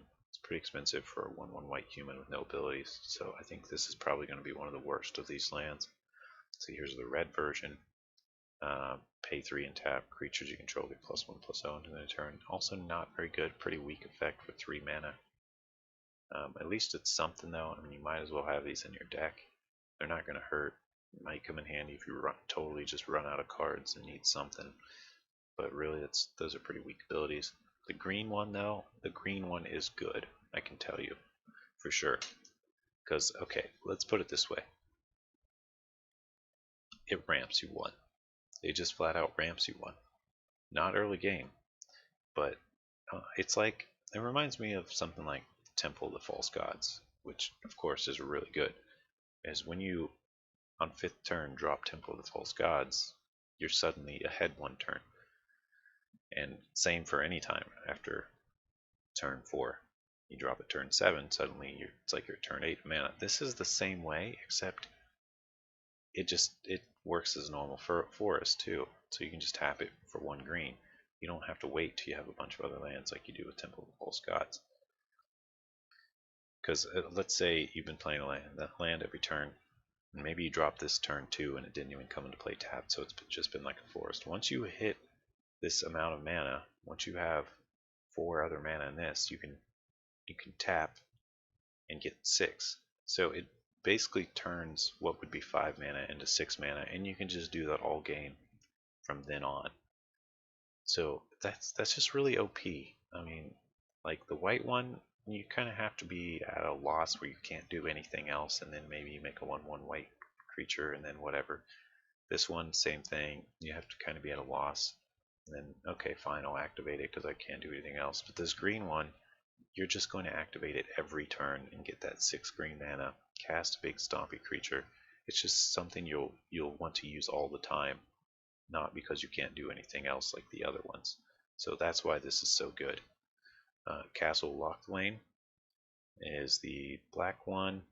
You pay 3, draw a card, lose life equal to the number of cards in your hand. This is really good too, especially in like a black aggro deck, because you're probably only going to lose 1 life if you're just dropping your hand of black knights and stuff. Once you have just nothing left, you can just start drawing. So this one's also really good. Let's check the blue one. You can pay 4 to scry 2. That's iffy. I mean, that's okay. You can do it right before your turn if you didn't end up spending your mana. So that's kind of nice. These are notably the best 3. I think, I don't know which one's the best between the black and the green. These 2 are definitely the best in my opinion. Blue one's not too bad, but it's also not too good. These ones are just terrible. But I mean, you might as well have them in your deck anyway, because they're just, you know, they're better than a plains in most cases anyway, or whatever, you know. So cool lands. These 2 are definitely going to be high in price, no doubt about that. Charming Prince, 2/2 for 2. Human Noble enters the battlefield. Choose 1. Scry 2, gain a life. Exile a creature you control and return it at the beginning of the next end step. Kind of flicker one of your guys. Get another enter the battlefield effect. He's pretty cool. A lot of potential on that guy. I'm sure he'll be played some. Chittering Witch, 4 mana for a 2/2 and enters the battlefield. Create a number of 1/1 rats equal to the number of opponents you have. And you pay 2, sack a creature, target creature gets -2/-2 until the end of turn. She's alright. Kind of a neat card. You could potentially get 3 or 4 rats if you're playing a big group game, which isn't that significant in a big group game, because, I don't know, there's just a couple 1/1s, not a big deal. But sacking creatures to negative things down is also, it's okay. But just that it costs 2 mana to do each sack is kind of, I think this card's not very good. Alright, let's go to Clackbridge Troll. 5 mana for an 8/8 trample haste. Okay, what's the drawback? It's black, it's trample, it's haste, it's 8/8, so it's going to come in swinging. When it enters the battlefield, target creature creates 3 0/1 goats. At the beginning of combat on your turn, any opponent may sack a creature. If the player does, tap this troll, you gain 3 life and you draw a card. Now I'm going to go out on a limb here and say this guy is good. Because even if they sack one of these goats, you get to gain 3 life and draw a card, which for 5 mana is not that great, but you're going to get to do it again next turn, and then next turn. And he's just going to create a huge card advantage for you. And if you're not getting that huge card advantage of drawing at least 3 cards for the 3 goats, then they're facing down an 8/8 haste, 8/8 trample. I mean, so yeah, I think he's really good. I mean, there's some debatability there. Maybe he's bad, but just if they could sack a creature and you tapped him and gained 3 life, that would be bad. But since you get to draw a card, that puts him into the good category. Because they really won't want to do that. They'll want to find another way to deal with him, and he's just going to be troublesome to your opponent. Alright, Dance of the Manse. Let's see, white, blue, X, sorcery. Return up to X artifacts or enchantments with converted cost X or less from graveyard directly to the battlefield. If X is 6 or more, those are all 4/4 creatures in addition to their other types. Super good. This is a late game bomb, I think. It's also a little situational though, because if they're not even killing your artifacts and enchantments, then it's just not going to. It's just going to be a dead card in your hand. So, a very interesting card. Not sure of its actual usability, but it seems like there's a lot of potential. I guess you could be sacking artifacts and enchantments too, through some of the other cards in the set and other sets, and getting them back that way late game after getting a ton of mana. So there's a lot of potential with this card. It's a really cool card. I'm curious to see what people come up with. Doom Foretold. 4 mana, black, white enchantment. At the beginning of each player's upkeep, player sacks a non-land, non-token permanent. If they can't, they discard a card, lose 2 life, and you draw a card. You gain 2 life, and you create a knight with vigilance. And then you sack Doom Foretold. Okay, so they have to sack a non-land, non-token permanent. And if they can't, that's when they discard a card, lose 2 life, you draw a card, you gain 2 life, and you get a 2/2 knight. And then you get a creature, and then you sack this. So, well, this is a pretty interesting card. I don't know if it's good or not. I mean, just that they have to sack something each turn is pretty good. And then when they finally can't, you get all this stuff and this thing finally ends. It's kind of an iffy card. It could be really good. I'll have to see. I don't know. I have to play test some to really know for sure, but it has a lot of potential. It's super cool. It does say at the beginning of each player's upkeep that player sacks a permanent. So during your upkeep, you could also choose to sack Doom Foretold because it is each player. And in that case, you wouldn't get the effects, but at least it went around of each of your opponents having to sack something too. I'm not sure if this is good or not. I'm just not sure. We'll have to see. It's interesting. All right, Embarrath, Skyblazer. As long as it's your turn, it's 4 mana for a 4/3 human knight. As long as it's your turn, it has flying. I'm starting to slur because this is been just talking a lot here, but we're most of the way there. We're gonna ride it out. Whenever this Embereth Skyblazer attacks, you may pay 3. If you do, creatures get +X to the end of turn, where X is the number of opponents you have. It's pretty interesting, I guess. It is creatures you control, but this X is probably only going to be like 1 or 2 or 3 or 4. It's not going to be that giant of a number. It is all your creatures, though. There's some potential with this card. It's not bad. Okay, and here's the $100 card of the set. Emry, Lurker of the Loch. I'm just going to say it. What the fuck were they thinking? Is this a joke? Is this real? Is this set going to come out and this creature not actually going to be in it? Because are you kidding me? Read this thing. Okay. It says 3 mana for a 1/2, but this is actually 1 mana for a 1/2 because it costs 1 less for each artifact you control. So you're probably going to drop it for 1 mana because the only decks it's going to be in is decks it's made for with all these artifacts.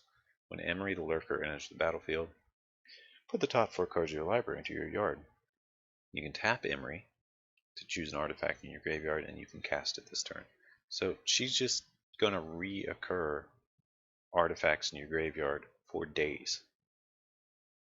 And there's just no downside to this card. And artifacts, yeah, this card's going to be a problem. I mean, not just in standard.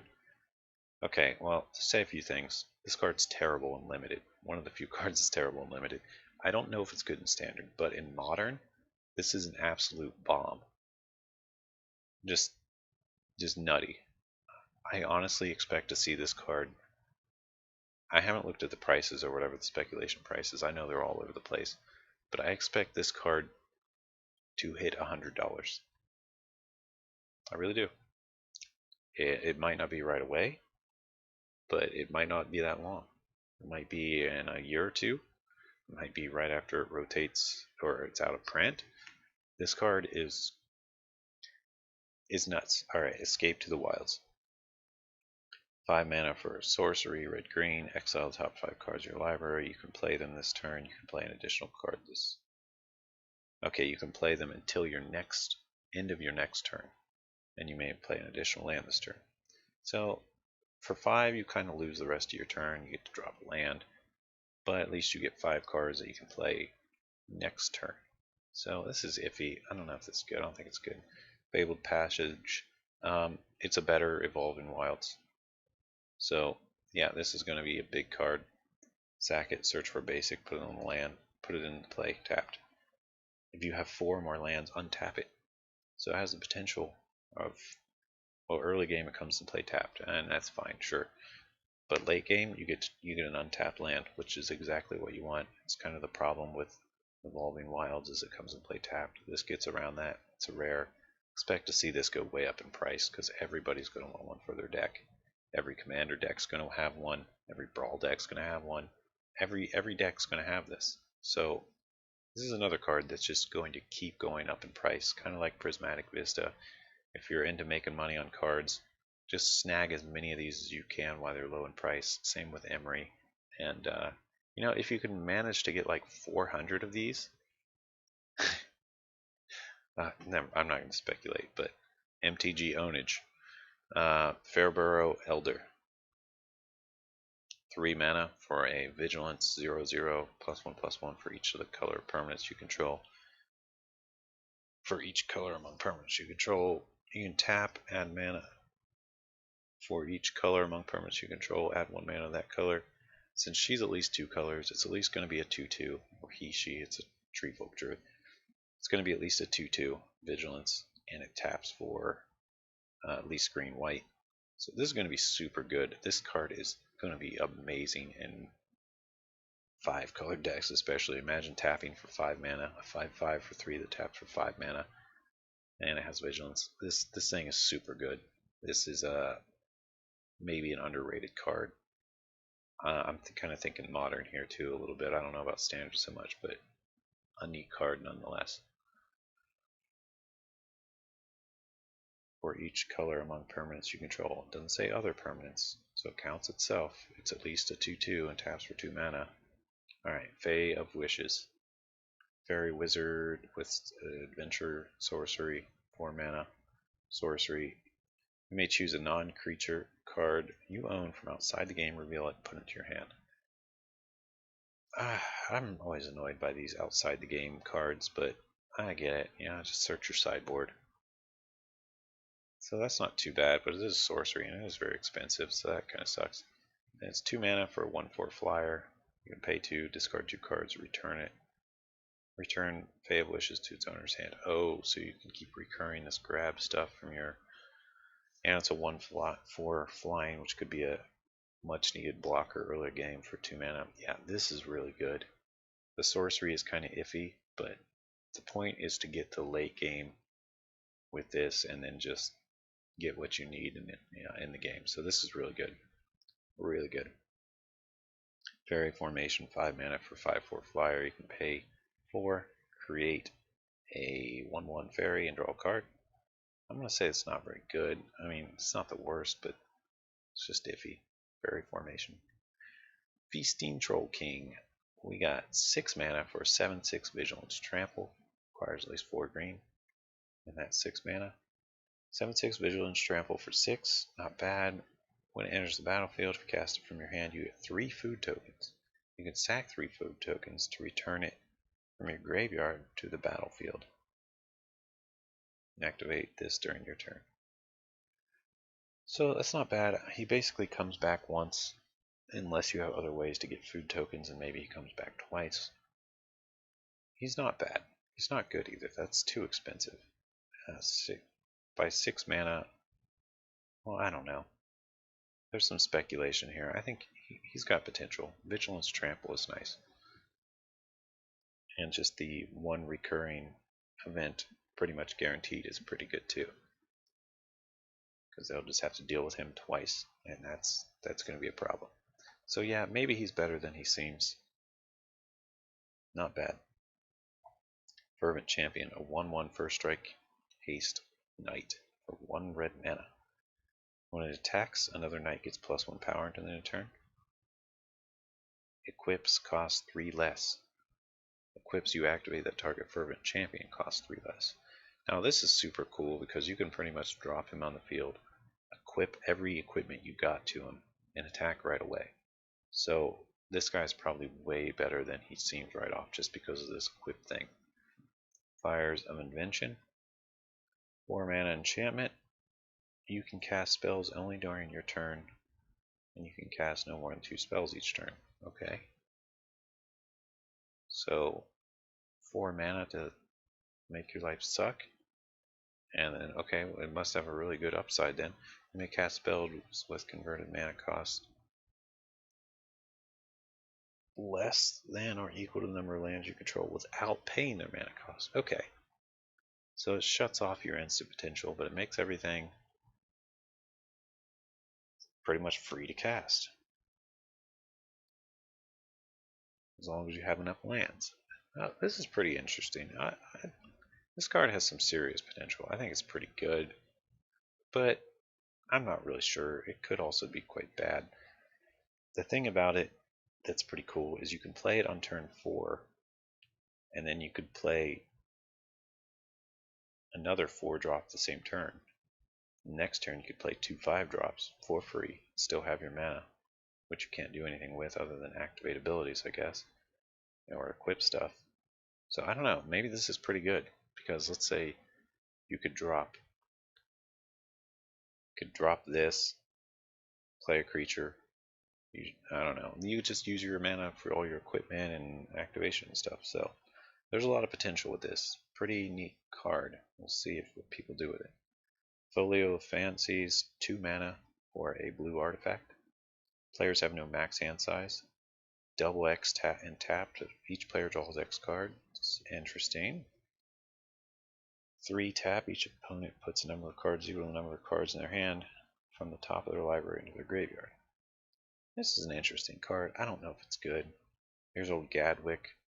3 and X for a 3/3 wizard. Draw X cards when it comes into play. Whenever you cast a blue spell, tap a non-land permanent opponent controls. He'll probably see some play. I don't know about this guy. He seems alright though. I mean, drawing X cards is super good. And a 3/3 for 3 is good. So even if you don't do the X, you could get a creature if you just need a creature.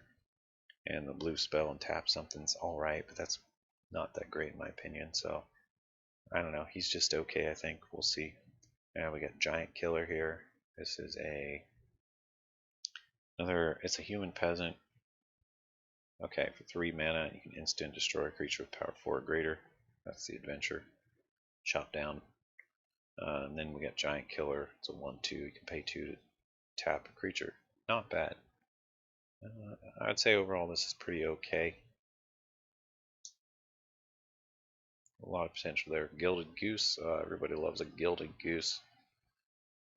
Flying. When it enters the battlefield, you get a food token. You can pay 2 and tap, get a food token. You can tap it, sack food, add 1 mana of any color. I think this is going to see a lot of play, especially for any kind of food token decks. I mean, it's just so much potential here. It also has flying, so you can chump block with it. Is it a better Birds of Paradise? I don't know. It might be. It also has 2 toughness, not 1 toughness, so it's a little more resilient. So Gilded Goose, I think, is really cool. Just the only problem is if you don't have those food tokens, it just doesn't do anything. So you gotta be creating tokens or getting them somehow if you want to keep tapping it for mana. But just being able to create them on a stick is nice, and it being an O2 flyer is nice. All right, Gluttonous Troll, 4 mana for a 3/3 black green trample. Enters the battlefield. Create any number food tokens equal to the number of opponents you have. Okay, so you're at least getting 1, maybe 2 or 3 food tokens when it comes into play. You can pay 2 and sack a non-land permanent, and it gets +2/+2 in the end turn. He's got some potential. I don't think he's that great, but he's okay. Not too bad. Happily Ever After, 3 mana white enchantment. Enters the battlefield. Each player gains 5 life and draws a card. Yay! At the beginning of your upkeep, there are 5 colors among the permanents you control. There are 6 or more types of permanents you control and or cards. Wait, 6 or more types among permanents you control and or cards in your graveyard, and your life is greater than your starting life. You win the game. Okay. So you have to have each permanent either within your graveyard or in play, and life greater than your starting life, you can win the game. Alright. There is... No, that's a pretty cool card. I can't tell if it's good or not. It's another win condition. People like to play around with those, and we'll see what happens with that. Hushbringer. 2 mana for a 1/2 flying lifelink fairy. Creatures entering the battlefield or dying don't trigger their abilities. Yeah, that's going to see a ton of sideboard play for sure. Especially with this elemental onslaught we got going on in standard. And this is just going to shut it down right off. So that's really good. Thank you for printing this. I mean, look, if you're going to print, what is that stupid crab that everybody plays 4 of and just he auto wins unless you kill him? Well, Hushbringer shuts that off, so that's nice. And Yarick and all that. Yeah, Hushbringer is a much needed card. Ironcrag Feet. Oh, wow. 4 mana to add 7 red. And you can only cast 1 more spell this turn. But that you just play this right before your last big spell. And boom, there you go. So yeah, this is amazing. This is so good. This is crazy good.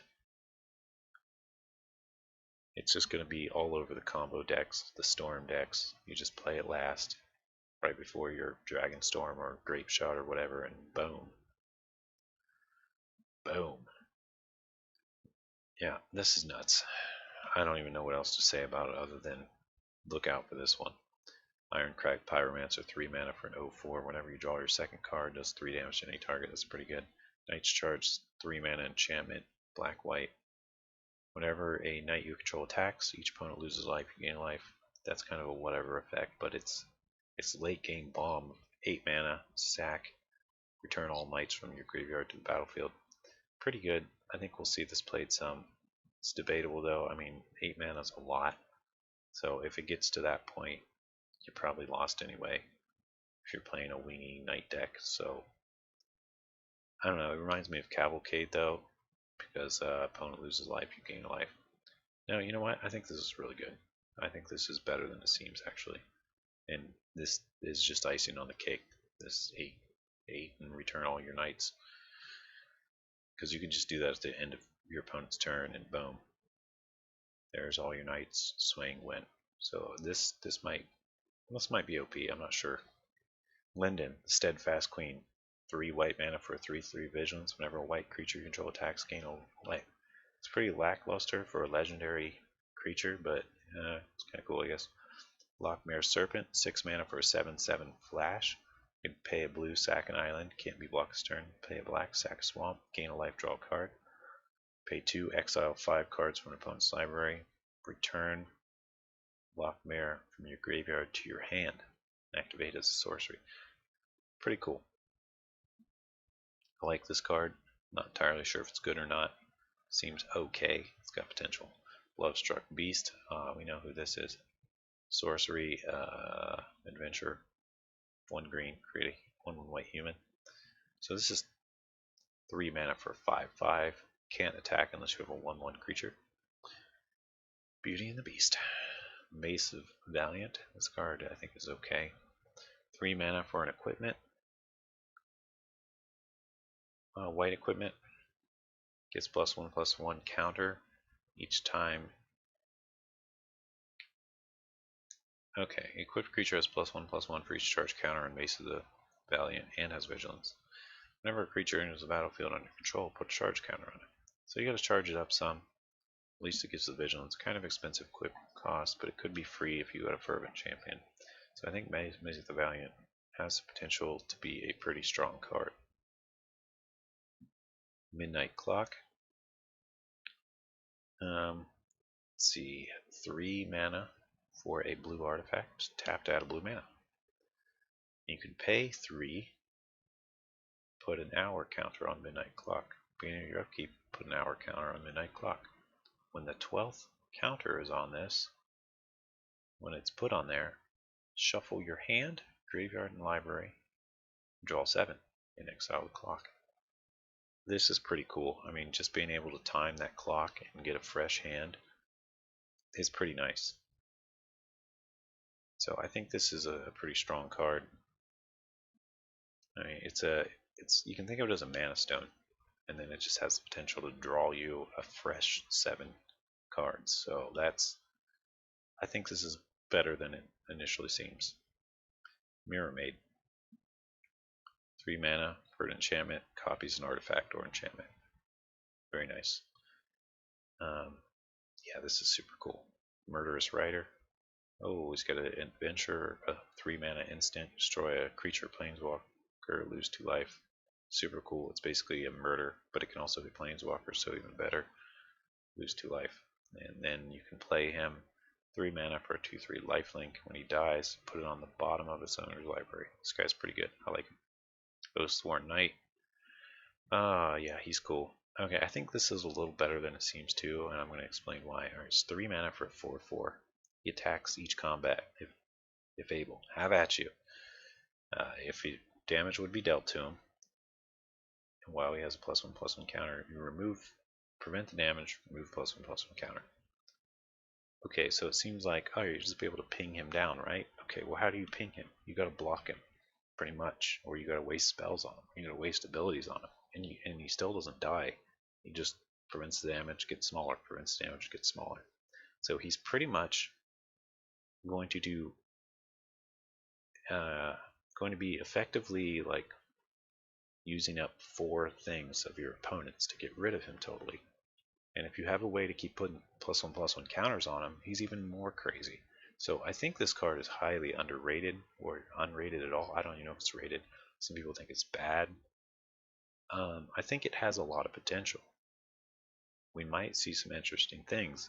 In aggressive decks, I mean, he's also a knight. Let's keep that in mind. In aggressive decks, he's going to keep swinging. He's going to be really hard to kill. You won't be able. I mean, you can chump him, but then you lose your chump blocker. And what about next turn? You got to chump him again and again, and then eventually he's really small, and you can just kill him or block him with a bigger creature. But I think he's going to pose a bigger threat than people realize, especially if you can just keep slapping those 1/1 counters on him somehow, because he'll just be fully unkillable. He'll just be there all the time, and he'll always be swinging. They pretty much have to get a big creature on the board to block him with, and that's the only way to really get rid of him permanently. And if you're running a bunch of removal like this Murderous Rider and other removal, you can get rid of their big creatures, and they'll have to chump them, and then they'll lose all their chumpers, and it's just a massive card advantage. So I see some big potential there. Oku's Hospitality. 5 mana for an instant, green-blue. Creatures you control become 3/3s until the end of turn. Base power token is 3/3. Search your library for Oku the Trickster, put it into your hand. I don't like cards like this. I don't think this is very good. Once upon a time, highly speculated card. 2 mana, green instant. If it's the first spell you played this game, it's free casting cost. You look at the top 5 of your library, get a creature or land, put it into your hand, and the rest on the bottom. So, I don't know, I guess people just love that first turn, once upon a time, and then you get a creature or land. And otherwise, you can still, pay its casting cost and grab something as an instant. Not bad. And if you have it in your opening hand, play it at the end of your opponent's turn, and whatever, it's kind of cool. Opportunistic Dragon. 4 mana for 4/3 flying. When it enters the battlefield, choose a human or an artifact an opponent controls. For as long as Opportunistic Dragon remains on the battlefield, you gain control of that permanent, loses all abilities, can't attack or block. Oh, so it pretty much just snags something and doesn't do anything. It's alright. Not good though. I don't think it's good because they're just going to kill them and get their thing back. And it's like, so what? I had a 4/3 flyer that, I don't know. It could be okay for aggro because you could, I don't know. It's only humans and artifacts though. If it were any creature, it'd be better. But I don't think it's very good. Piper of the Swarm. 2 mana for 1/3. Rats have menace. You can pay 2, tap them, create a rat. Pay 4, tap them, sack 3 rats, gain control of a creature. Interesting.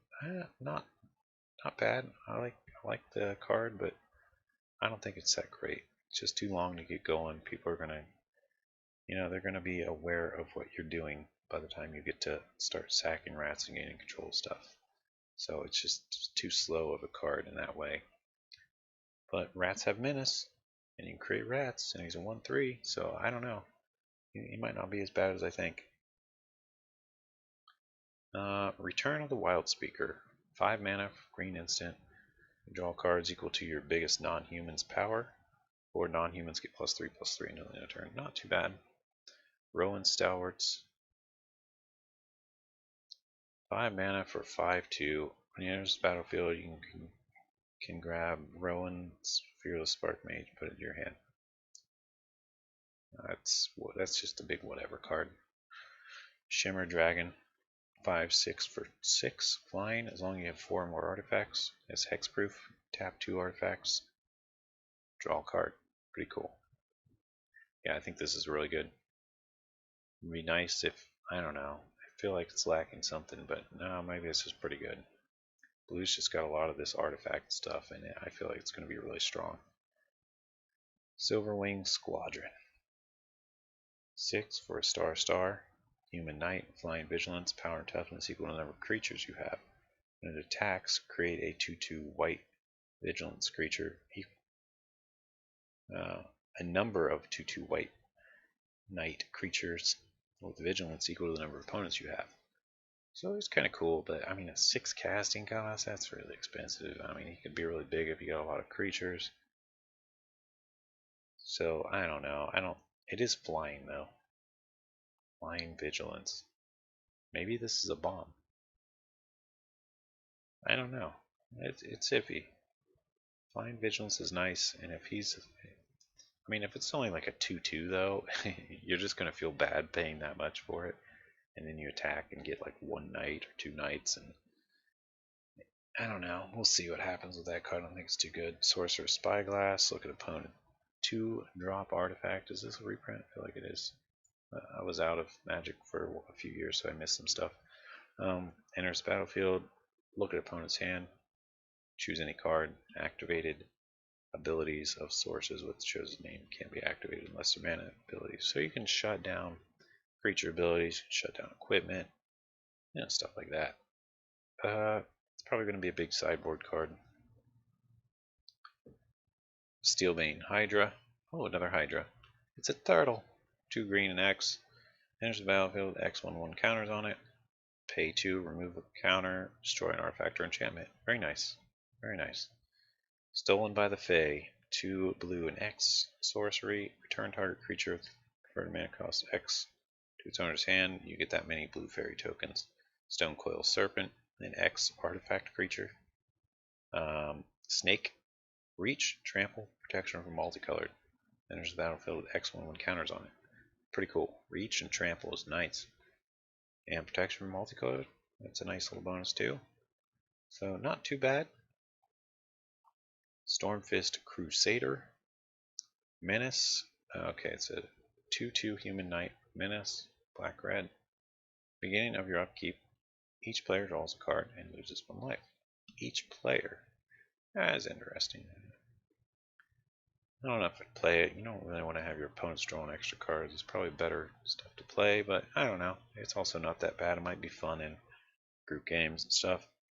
Sundering Stroke, 7 mana source, red sorcery.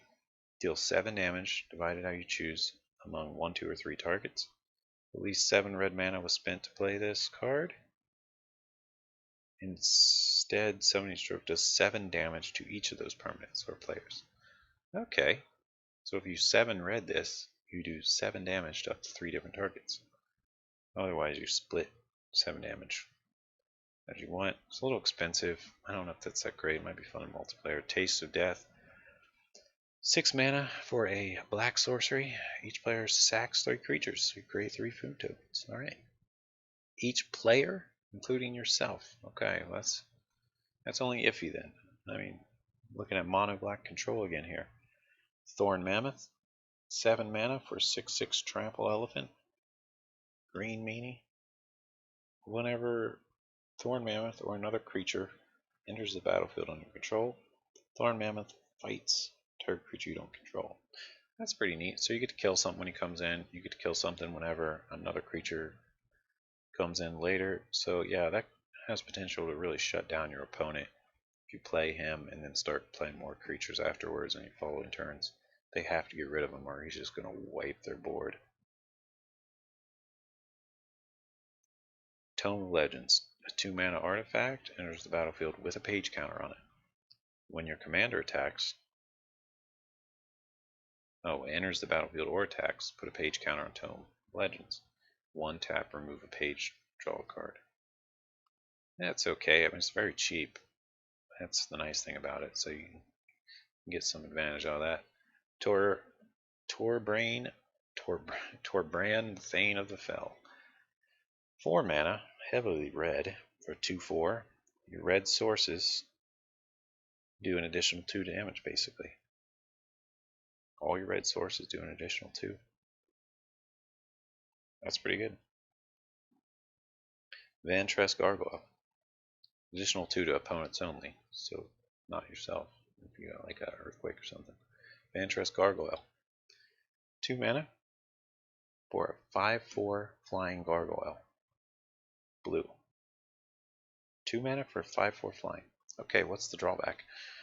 Can't attack unless defending player has 7 or more cards in their graveyard. Alright, we've already seen a lot of blue stuff that puts cards from an opponent's library into the graveyard, so it's not going to be too hard to get to that. Can't block unless you have 4 or more cards in your hand. And you can tap it. Each player puts the top card of the library into the graveyard. This card is way OP. Expect to see this go through the roof. Alright, because that's just really cheap. I mean, he's not going to be able to attack like turn 3, but he will be able to block turn 3. And you can tap and start having players put stuff into their graveyard, so eventually you're going to get there. And until then, you got this 5/4 flying blocker for 2 mana. Yeah, this is really good. This is really good. And note that this works with Emery. You can get him. You can play him again with Emery. And yeah, oh god, what are they thinking with this set? What are they doing to blue? Yeah, I expect this card to be played a lot, to be really high in value. Okay, Wicked Wolf, 4 mana for a 3/3. Okay, when it enters the battlefield, it fights something you don't control. So potential killer there. Sack of food, put a 1/1 counter on Wicked Wolf. Nice. Gains indestructible and tap it. Okay, cool. Not too bad, not too good either though. Got some potential with the Wicked Wolf. Wildborn Preserver, 2 mana for a 2/2 flash reach. Whenever a non-human creature enters the battlefield, pay X. If you do, put X counters on Wildborn Preserver. What? What? That's really good. Okay, so you play another non-human. And then you pay X with the rest of your mana. If you're playing green and you got plenty of mana, X could be like 7, and he's suddenly a 9/9 reach. Yeah, this is really good. This is really good. Wishclaw Talesman, there's a lot of speculation on this. Basically a demonic tutor with 3 wishes. Move a wish counter, search library card, pass Wish Talesman. They use it, passes back to you or to another player, they use it, then you're out of wish counters. Unless you proliferate or something. But what people are speculating is that you find a way that it doesn't go to your opponent. So you grab something, then you I don't know, use Ephemerate on it or something. I don't know. Or, you flicker it. Then it comes back in under your control, and you can use it again if you want later. So, yeah, expect this to skyrocket in value just because it's a flat tutor, and there's so many potential ways to keep reoccurring it and reusing it. Or you sack it somehow and play it again with Emery. We haven't seen a card banned in a while, but I think we're going to with this set. It's either going to be Wishclaw or Emery. Probably not this Gargoyle. I mean, he's really strong, but he's only strong because of these other cards. Witch's Vengeance. 3 mana sorcery. Creatures of the type of your choice get -3, -3. This is basically the Knight or Merfolk killer or human killer. This is a pretty cool card. Nice way to wipe the board of all small creatures at least. Workshop Elder. 7 mana. It doesn't even matter what it does. It's way too expensive. I guess I'll read it, but it's a 4/4 artifact. Creatures you control have flying. Beginning your upkeep, on your turn, you may have target non-creature artifact you control become an artifact creature, put 4+1/+1 counters on it. Did I mention 7 mana? No one's going to play that. 25% rare. Worthy Knight, 2 mana for a 2/2. Whenever you cast a Knight spell, create a 1/1 white human creature token. Okay, I mean, get you some tokens. That's kind of cool, but also you do have to cast a Knight spell, so I mean 2 or 3 or 4 max per game probably. I mean, it's not like you're going to be endlessly casting Knights unless you're bouncing them back and recasting them. And it's only a 1/1 human. It's got potential, but it's not that great. Here's Yorvo, Lord of Garenbrig. We saw all your little guys that followed you, Garenbrig, and they all sucked ass. Are you any good? Let's see. 3 mana. Enters the battlefield with 4+1/+1 counter, so he's a 4/4. Whenever another green creature enters the battlefield, put a +1/+1 counter on him. If the creature's power is greater than Yorvo's, put another +1/+1 counter. So he's a 4/4 for 3, and he slowly buffs up as you play other green creatures. Not too good. And it's not terrible, but it's also not great, because it's just going to be a slow grind to pump him up. And there's just bigger, better green creatures you could be playing. But for 3 mana though, 4/4, it grows. Maybe I'm misjudging him. Maybe he's better than he seems. He's okay. We'll say he's not bad. Alela, Artful Provocateur. 4 mana. White, blue, black, flying, death touch, lifelink, 3/2/3. Other flyers get +1/+0. Whenever you cast an artifact or enchantment, you get a fairy token, which is going to be a 2/1 because +1/+0. Flying, death touch, lifelink. She's not bad. I wouldn't write home about her though. Brazen Borrower. This was a highly speculated card. We got Petty Theft, Adventure, instant, bounce a non-land permanent for 2 mana instant. That's not bad. And then you can play a Brazen Borrower, 3/1 flash, flying. Can only block creatures with flying. Okay. And then we got Chulane. People really like Chulane. Seems to be another highly speculated card among the modern players and commander players. Alright, so green, white, blue, 2/4, and 2 other, 5 mana total for 2/4 vigilance. Whenever you cast a creature spell, draw a card. You may then put a land from your hand onto the battlefield. Pay 3, return target creature you control to its owner's hand. Pretty good. Chulane's pretty good. Embercleave. Oh, we're to the mythics, by the way, now. Starting at Alela and the Brazen Borrower was mythic. Chulane's mythic. Okay, Embercleave. 6 mana, legendary red equipment with flash, costs 1 less for each attacking creature you control. So you could, if you're attacking with at least 4, you can flash it in for 2 red. Enters the battlefield, auto equips. Equipped creature gets +1/+1, double strike, trample. This is super good. You're gonna see a lot of it. Garruk, Cursed Huntsman. 6 mana, Planeswalker. Black green, you probably already read them. For 0, you get a wolf creature when it dies. When the wolf dies, you put a loyalty counter on Garruk. -3 to destroy a creature, draw a card. -6 for a +3/+3 and trample emblem for all your creatures. So if you can get this emblem, whoa, but he's pretty expensive to play. So I don't know, being able to just flat out destroy something's nice, but I don't think he's as good as he seems just because he's so expensive. I could be wrong, and he is kind of a bomb too, so there's that. We'll say he's pretty good. Harmonious Archon, 6 mana for a 4/5 flying. All your other non-Archon creatures are 3/3s. When Harmonious Archon enters the battlefield, create 2 1/1 white humans, which turn into 3/3s, of course. Then we have Kenrith, the Returned King, 5 mana for 5/5. He's got an ability of each color. You can give all your guys trample and haste for red. As green and 1 other. Oh, these scale up. The red is just a single red. The green 2 cost is or green and 1 other, total of 2 costs. Put a +1/+1 counter on target creature, also pretty good. The white 2 other, target player gains 5 life. Could come in handy, but other ones see better so far. For 4 mana with the blue, target player draws a card. Okay, it's kind of expensive draw, but not too bad. For 5 mana with the black, put a creature from a graveyard onto the battlefield under its owner's control. Kenrith is pretty cool. Then we got Corvold, Fey Cursed King, 5 mana with black, green, red. And he's a 4/4 flying. When he enters the battlefield or attacks, you sack a permanent. Whenever you sack a permanent, put a +1/+1 counter on Corvold and draw a card. Yeah, he's pretty cool, especially with all the food tokens. He was in one of the brawl decks. So we got Oko the Trickster Planeswalker, 6 mana, 4 loyalty to start out. You can +1 them, put 2 +1/+1 counters on 1 creature. For 0, you can, till the end of turn, Oko the Trickster becomes a copy of a creature you control. Prevent all damage that would be dealt to him. Oh, nice. You can copy one of your creatures and double swing or whatever, and he's invincible for that turn, pretty much.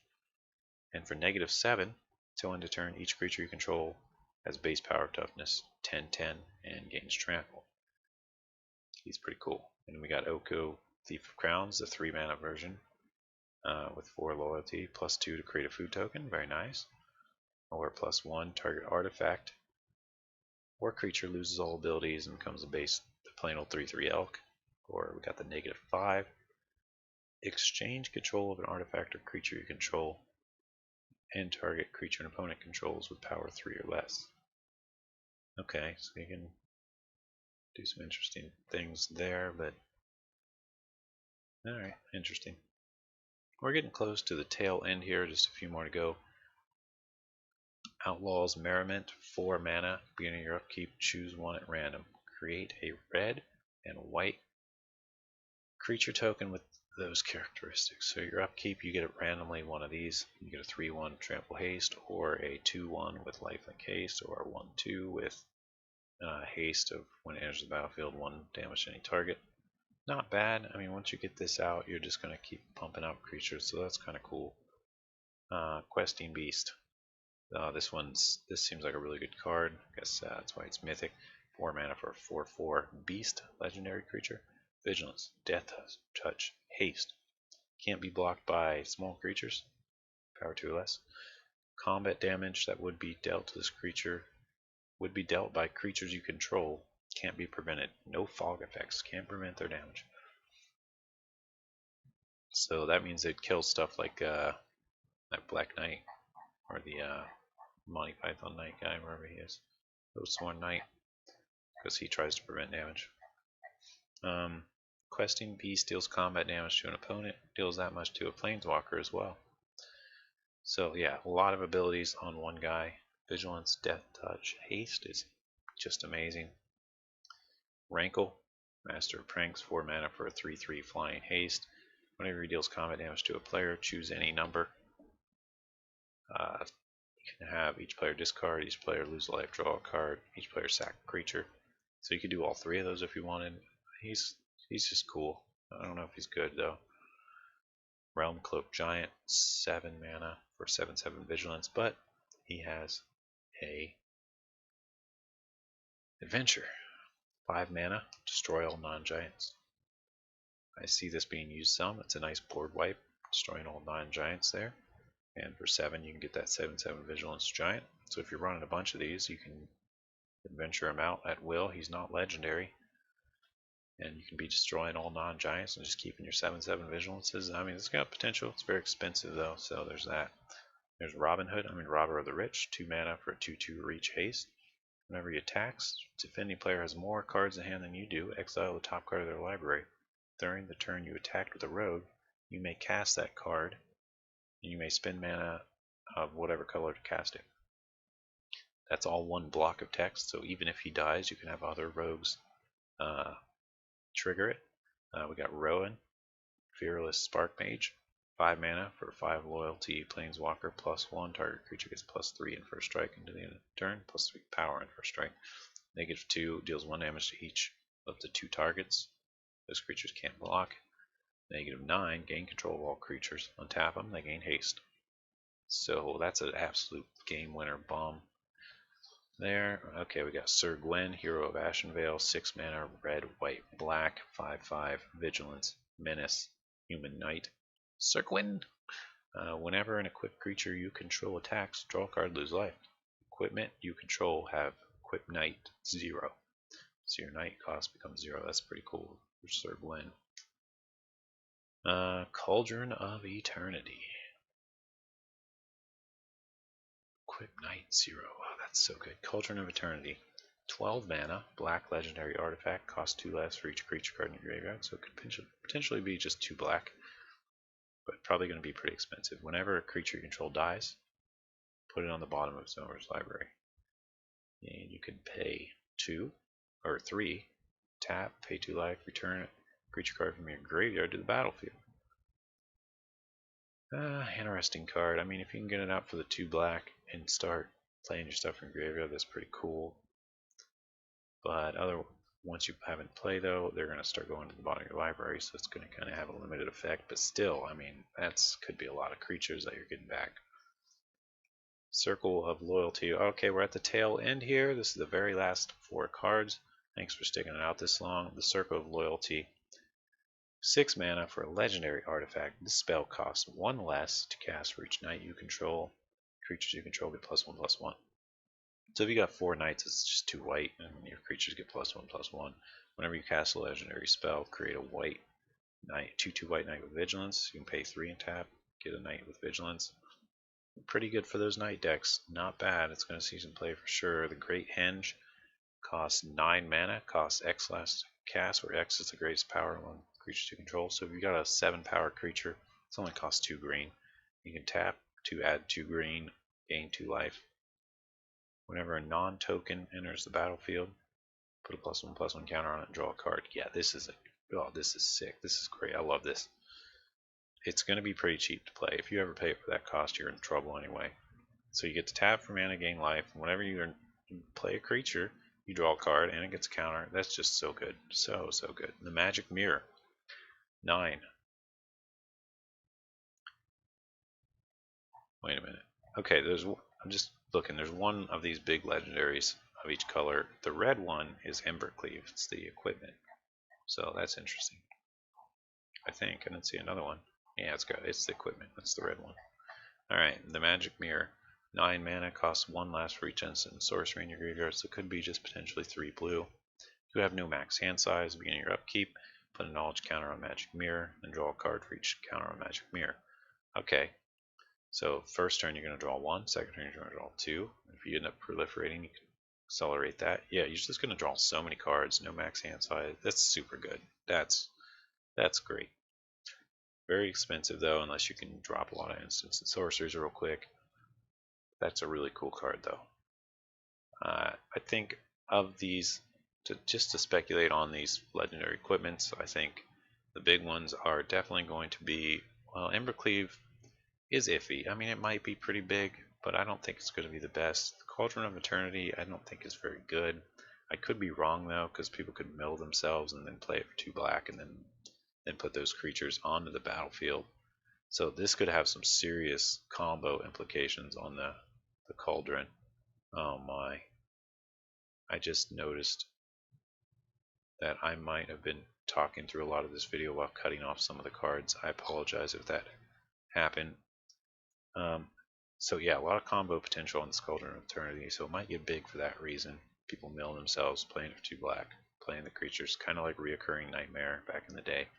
Circle of Loyalty, pretty cool. I don't know if it's going to be one of the big ones though. I think it's going to be about the same as Embercleave. Great Henge, super cool. Might get pretty expensive. Magic Mirror. I think the black, green, and blue one are definitely the best. And I feel like red and white are getting the shaft on the lands too. Now they're getting the shaft on these. Not necessarily. I don't know. I could be wrong. It's hard to say without playtesting them. Great Henge is definitely good. Magic Mirror is definitely good. Cauldron of Eternity is definitely good. Circle of Loyalty is a little iffy. It's not necessarily that good. And Embercleave is also a little iffy. Not necessarily that good. You just have to have a lot of creatures in play, and that's not always easy with those colors. I mean, and they're going to be a night deck, so we'll see. They'll get play. We'll get to see them tested. Magic Mirror is definitely going to be expensive. Cauldron of Eternity might. Great Henge probably will be. The Royal Scions, the last card. 3 mana, 5 loyalty. That's awesome already. It's Will Rowan. Yeah, okay. +1, draw a card, discard. +1, target creature is +2/+0, first strike and trample until end of turn. Or you can -8 them, draw 4 cards. When you do, Royal Scion deals damage to any target equal to the number of cards in your hand. So it's going to be at least 4 damage, probably a lot more.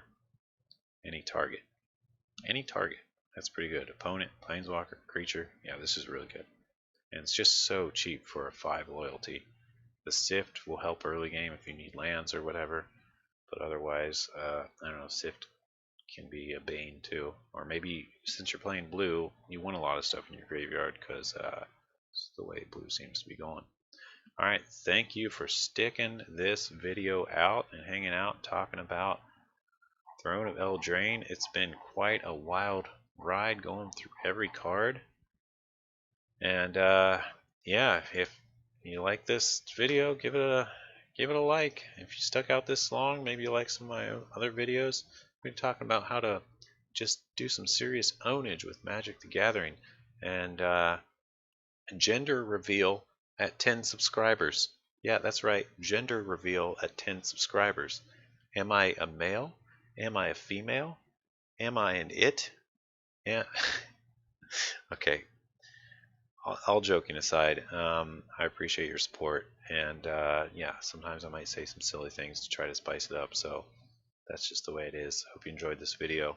This is all the spoilers from Throne of Eldraine so far as of September 26th. The set comes out in like, what, I don't know, 8 more days, so curious to see what the other cards are.